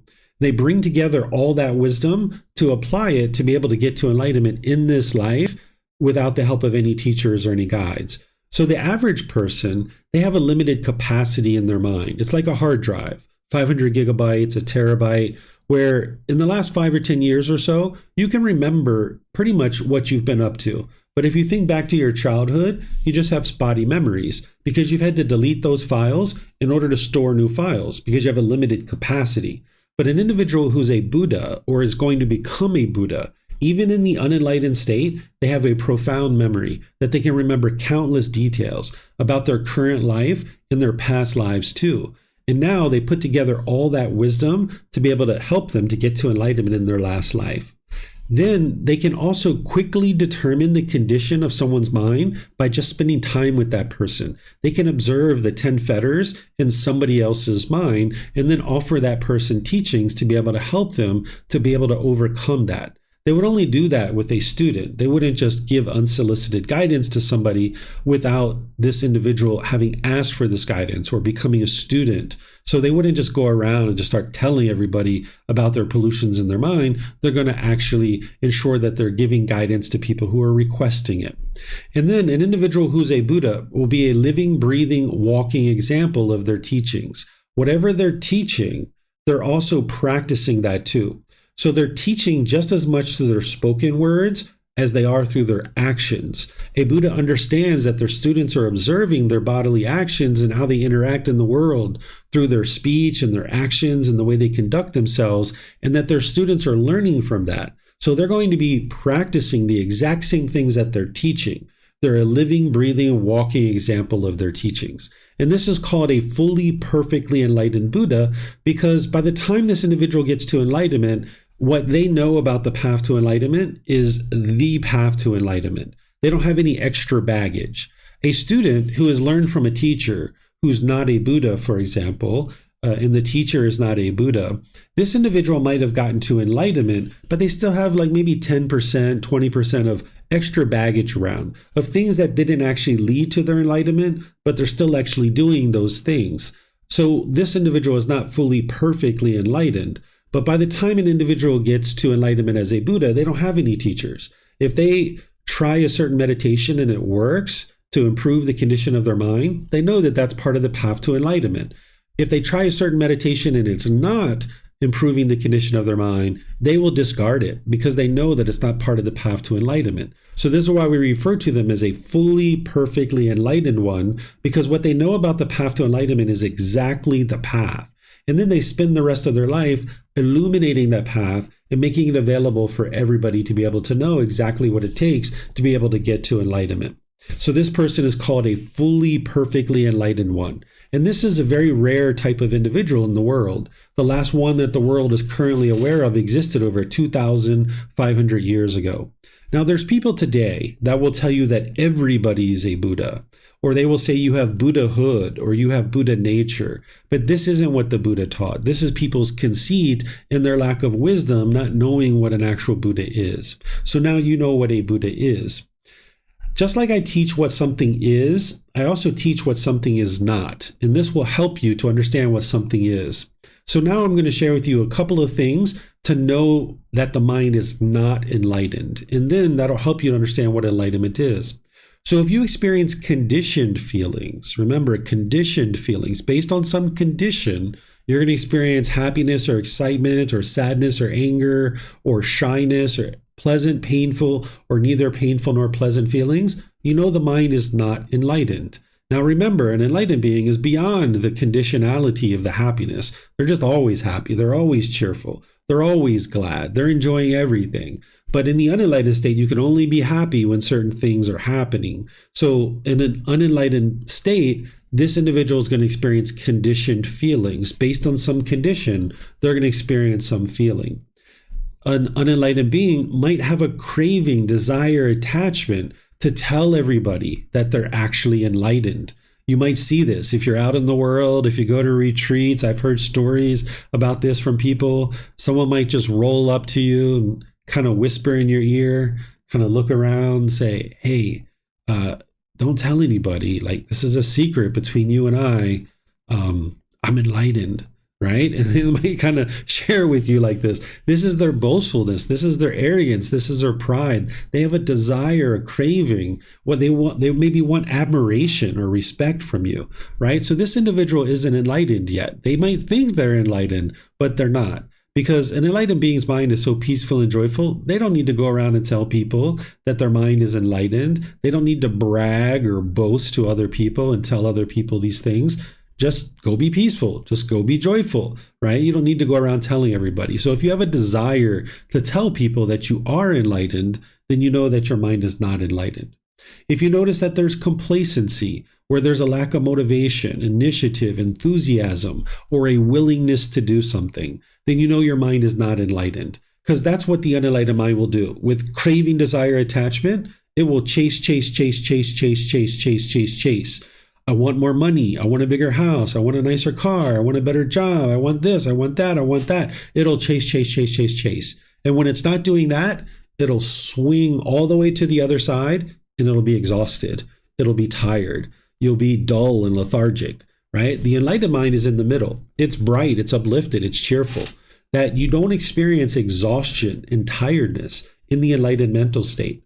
You'll get to the end of your day as an unenlightened being and you'll be like, this was a horrible day. It was so hectic, right? And you'll be exhausted. Or you'll get to the end of your day, you'll be like, wow, this was the best day ever. Wow. That's because all your cravings were getting fulfilled, right? But by the time you get to enlightenment, you're not going to have that swinging back and forth. It's just every day is a wonderful day. You'll just enjoy every single aspect of your day. So if you're noticing this complacency coming into the mind, then you'll know that your mind is not yet enlightened. So this is everything that I'm going to share with you guys today. and then I'm just going to open up to any questions that you guys might have related to what I've been sharing.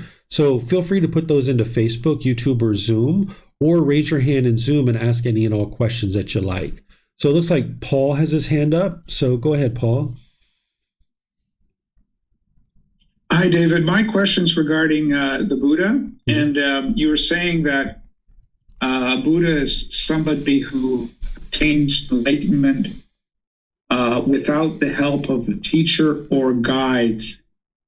Is the guide, would the writings of the Buddha, the books there that exist, is that what you would consider a guide?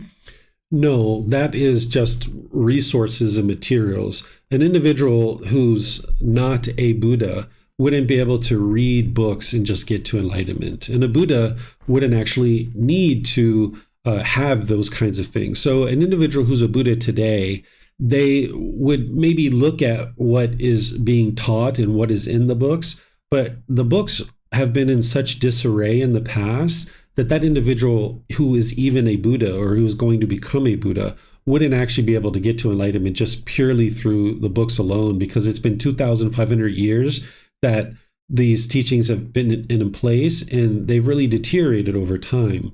So an individual who is going to be a Buddha, they would be able to get to enlightenment on their own without the help of any teachers or guides, any actual living, breathing person. They would be able to do it on their own. But they would today, for example, a Buddha would need to look at what's being taught in order to help people understand and clarify what it is that the Buddha taught. So when we talk about guides, we're talking about a living, breathing teacher.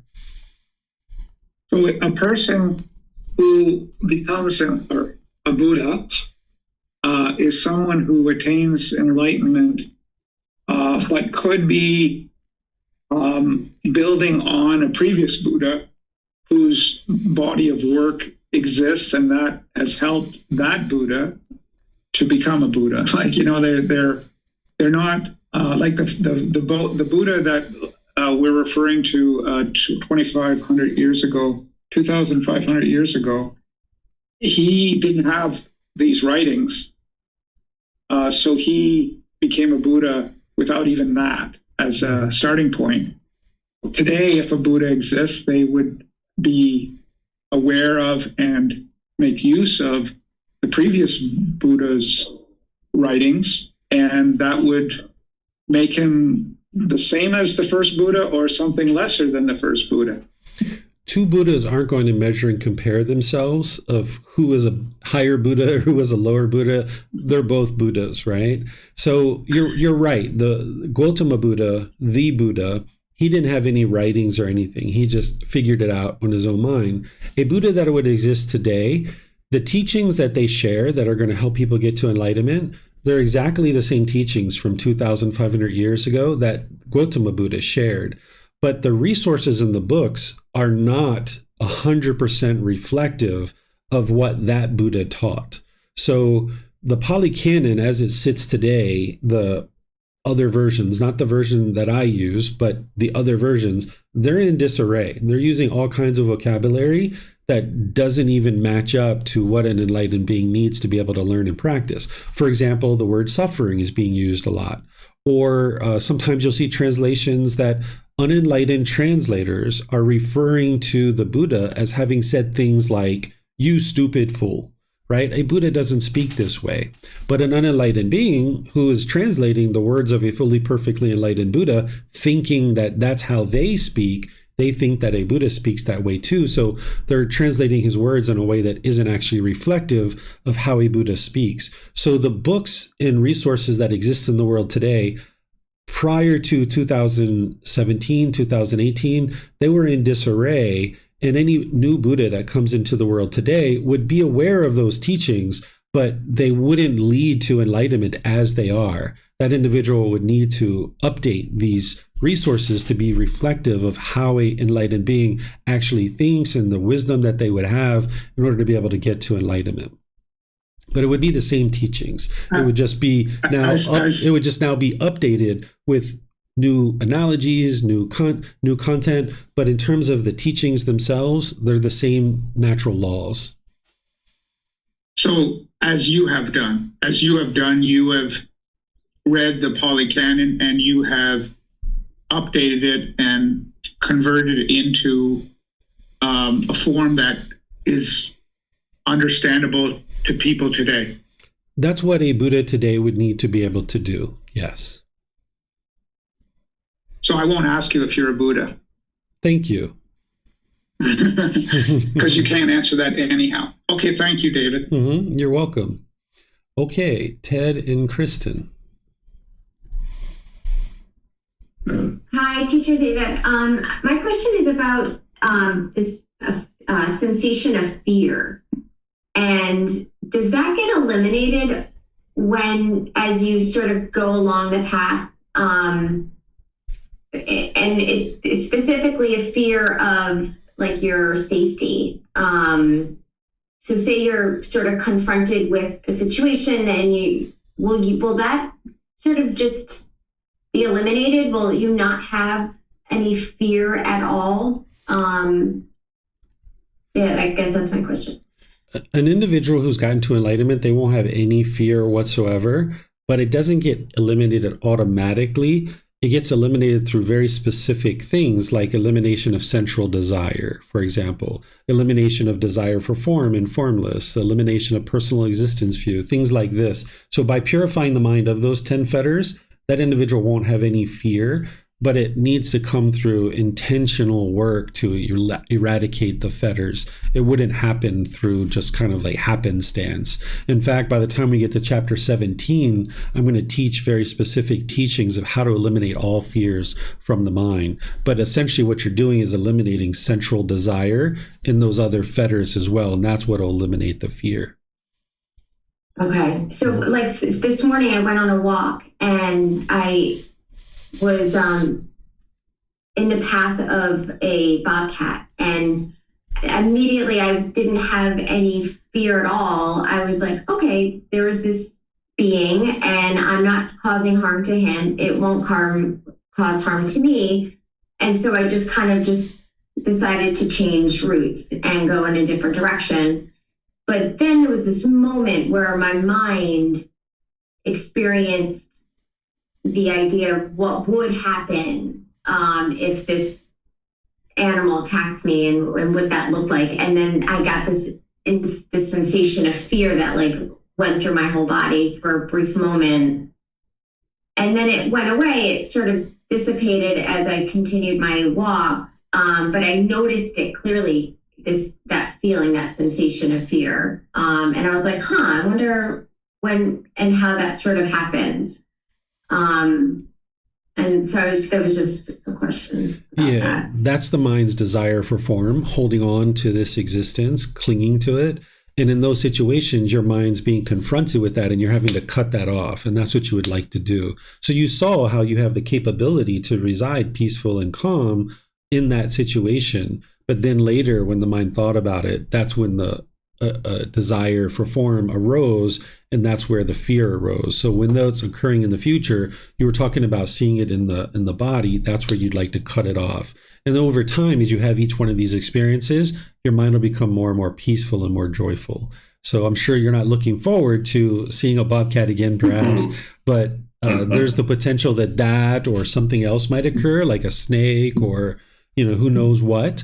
And that's where you just do the same thing that you did initially. Like, I'm not causing harm to the bobcat.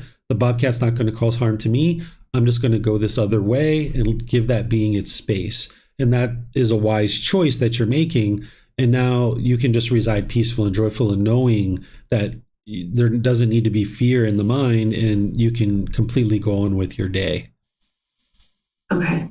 Thank you. Yeah, you're welcome. Okay, it looks like Kim has a question. Go ahead, ma'am. Hi, David. I have two questions. One that I placed into the chat, but I can ask it now. Do the lower fetters need to be eliminated before proceeding to eliminating the higher fetters? Not necessarily. These fetters are laid out in this way as a kind of personal growth plan and a development plan. Because, for example, you wouldn't be able to eliminate your conceit, which is fetter 8, until you've eliminated number 1, personal existence view. Right? So they are kind of a gradual progression of how the mind will generally, progress, but it doesn't mean you have to wait until one fetter is eliminated before you start working on the other one. So, for example, conceit is one that oftentimes takes several years to eliminate. So you guys can be working on that right now. Whenever you see the mind judging somebody else or trying to measure and compare, you can cut that off and say, no, I'm not going to allow the mind to do that. So you'll notice that sometimes certain ones will be eliminated, like desire for form and desire for formless. Sometimes people have already eliminated that before they've even eliminated personal existence view or anything else. So one like restlessness, you wouldn't be able to eliminate restlessness, which is a higher fetter, until you eliminate central desire. But you're working on all of these essentially at the same time, particularly when you're practicing the Eightfold Path. They're all working in the same direction. But there does become a point in time where you work with each one of them individually as you learn what the symptoms are and how to eliminate them individually. But you're really kind of working on all of them at the same time. Thank you. My other question, in the chapter, you list some of the physical and emotional symptoms that are attributed to awakening of the mind to enlightenment. And one of the emotional ones you list is that you'll no longer have dreams or can't remember your dreams. What about the opposite of that almost? Mm-hmm. What if you're starting to remember things from the past that haven't been in your mind for years and years and years? Is that maybe the mind waking up? Yes. So those things that I listed there, those are like possible things, and not everybody experiences all of those. But there's also other things too, like what you just described. Like sometimes people can go a long period of time without any dreams, or sometimes after that, sometimes people can start dreaming again and having vivid dreams. And part of what they dream about is, like you said, about things long in the past. What is happening there is that in the past, we've had certain events and certain situations happen. And at that time, we didn't have any wisdom about the path to enlightenment. So we typically bury those things. And then we just start stacking kind of trash and garbage on top of it. And now as you're going through the path to enlightenment and you start shedding some of that pollution, some of those old memories can start bubbling up to the surface, not just in dreams, but in day-to-day life too. This is very common. It's almost like taking the Band-Aid off and the scab, and now all of a sudden you've got these things from the past coming up to the surface of your mind. But now the difference is that you have the tools and techniques of how to deal with those things, so you don't just suppress them and bury them, but you clear it out of the mind 100%. Because we thought that those things were gone and out of the mind, and we didn't realize that they were buried in there all that time. And that was part of what's motivating these discontent feelings and the lack of concentration and the struggles that we experience in day-to-day life. So as this stuff is bubbling up, you would like to just clear it out of the mind. And that's going to help to purify the mind and get it to the point where it's more stable and steady and more peaceful and joyful, because you don't have this stuff buried inside the mind anymore. Thank you very much. Yeah, you're welcome. Okay, we have a question coming in from Julie. My understanding is we need to train our mind mood in the middle, not too excited and happy, so we don't get too sad or disappointed. Is that right? Yes, but by the time you get to enlightenment, it's not about not getting too sad or disappointed. You won't get sad or disappointed at all. And it's not about getting too excited or happy. It's about not getting to conditional excitement, conditional happiness, getting to the point where you can just be happy all the time, right? And that's where it's just so easy to smile and be joyful and bright and uplifted. So it's not about being too much. That's what you're experiencing when you're in the jhanas, that it kind of comes down and narrows, but you're still experiencing conditional feelings. But by the time you get to enlightenment, you're not experiencing any of those conditioned feelings. So that's helpful for you there, Julie. Julie also asked, Teacher David, how to remove restlessness from the mind, or that is something you will teach later on. So first, you would like to focus on the elimination of central desire. In order to do that, you need to first understand the Eightfold Path. So what I encourage all of you guys to do is memorize the Eightfold Path. You need to commit this to your memory. And that's why I've taught it already in this program. And then in the next 2 weeks, I'm going to teach it again. chapter 4 and chapter 5 is the Eightfold Path, because you need to commit this to your memory, and you're going to need to learn it more than one time in order to be able to get the results and benefits on the path to enlightenment. So eliminating restlessness, you need to first eliminate central desire, but you need to practice the Eightfold Path to eliminate central desire. So you need to start there first. But don't worry, you'll be able to eliminate restlessness by the time you get there. And Kim, I see your question there, so it looks like I already answered that for you. And you're welcome, Julie. Pleased to help you. Okay, it looks like Paul might have another question. Yes, David. I'm wondering, can an enlightened being exist in the world that in a conflicted zone of the world, like where there's war and death? I mean, how can they exist there, or do they have to leave because they can't maintain their joy when surrounded by death and destruction? No, an enlightened being can be peaceful and joyful no matter where they are. But they would make wise decisions. In my opinion, an enlightened being would leave a war zone, that they understand that this is unwise to be here, and they would find a way to leave. So they could still maintain their peace and joy, though, but they wouldn't exist in a war zone because they know how unwise that would be. In spite of the fact that they may have, their roots are there, their family, their whole world has revolved around that zone that is now in conflict. They would, in order to maintain their enlightenment, they would migrate away from there. They couldn't exist there because it would just be too hard to be joyful in that situation. No, not at all. There's nothing that an enlightened being needs to do to maintain their enlightened mental state. So it's not that they're unjoyful, so therefore they have to leave, because it's not the outside world that's creating the joy. So an enlightened being who live, let's just say here in Thailand, if I live in Chiang Mai, if all of a sudden Laos or Cambodia started bombing Chiang Mai, I'm not tied to this place. I'm not clinging to it. It's the home that I live in, but I'm not clinging to it. I get on an airplane, I get on a boat, I'd use my feet, I'd use a bicycle, a motorbike, a car, I would get out of here, right? Because I'm not clinging to it. But while I'm doing it, I'm making wise decisions, and I'm still joyful and peaceful as I'm traveling. It's just that you're making a wise decision to leave this place behind. And now you understand that this is an impermanent situation. Chiang Mai is getting bombed by Cambodia, but this isn't permanent. I can leave for a few months or a few years, and then I can come back at some future date, and I can resume life here in Chiang Mai. But that time that you're away, you would still be peaceful and joyful. In the time that you're here, you would still be peaceful and joyful. There's nothing that you need to do in order to maintain that peace and joy. That is hard for an unenlightened person such as myself to understand. It's really to imagine that you could run away from a war zone, let's say, because you can't walk away because you're being threatened from bombing and bullets and so on. And you could maintain joy as you're running away from this conflict. It's hard for us unenlightened beings to imagine. Like, it's a lot easier to imagine it when it's a peaceful, a normal, like Chiang Mai is today. That's a lot easier to imagine than it is in that scenario that I gave.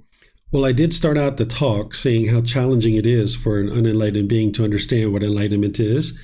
But let me just share something with you, that if an enlightened being was in a zone that became a war zone, they wouldn't be running away. They would be making wise decisions to get away, right? And they're not happy and joyful because of the war. They're not happy and joyful because they're leaving.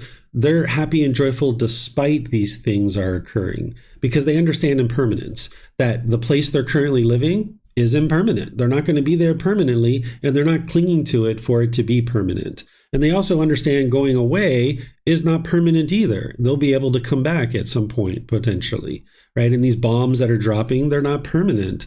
So they understand that this is the way that the world functions, and they're not forming their inner feelings based on the things that are or are not happening. And I understand that's challenging for you to imagine because that's not how your mind functions right now, but it can function that way. It's just a matter of training it.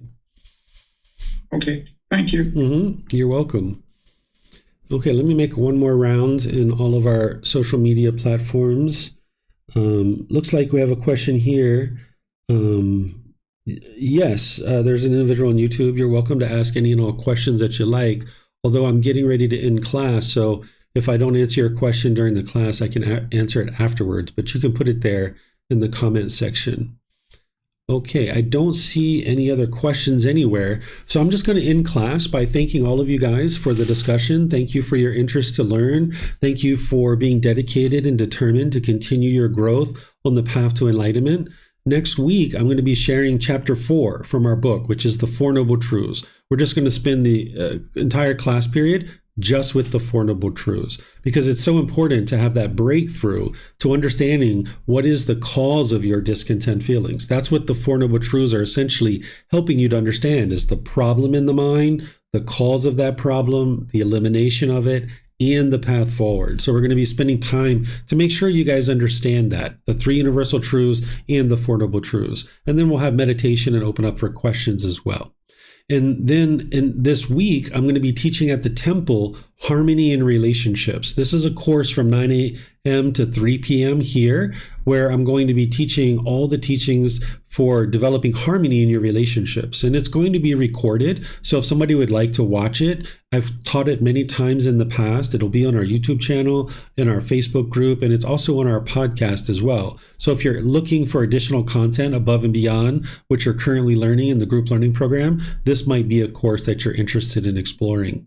So again, thank you all for learning. Thank you for your questions. Thank you for your interest. And perhaps I'll see you guys in a future class. Be well and take care. Sawadee Krap. Sawadee Krap.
Thank you again for watching. Enjoy your meditation. Look forward to seeing you online and answering any questions that you might have. Thank you so much.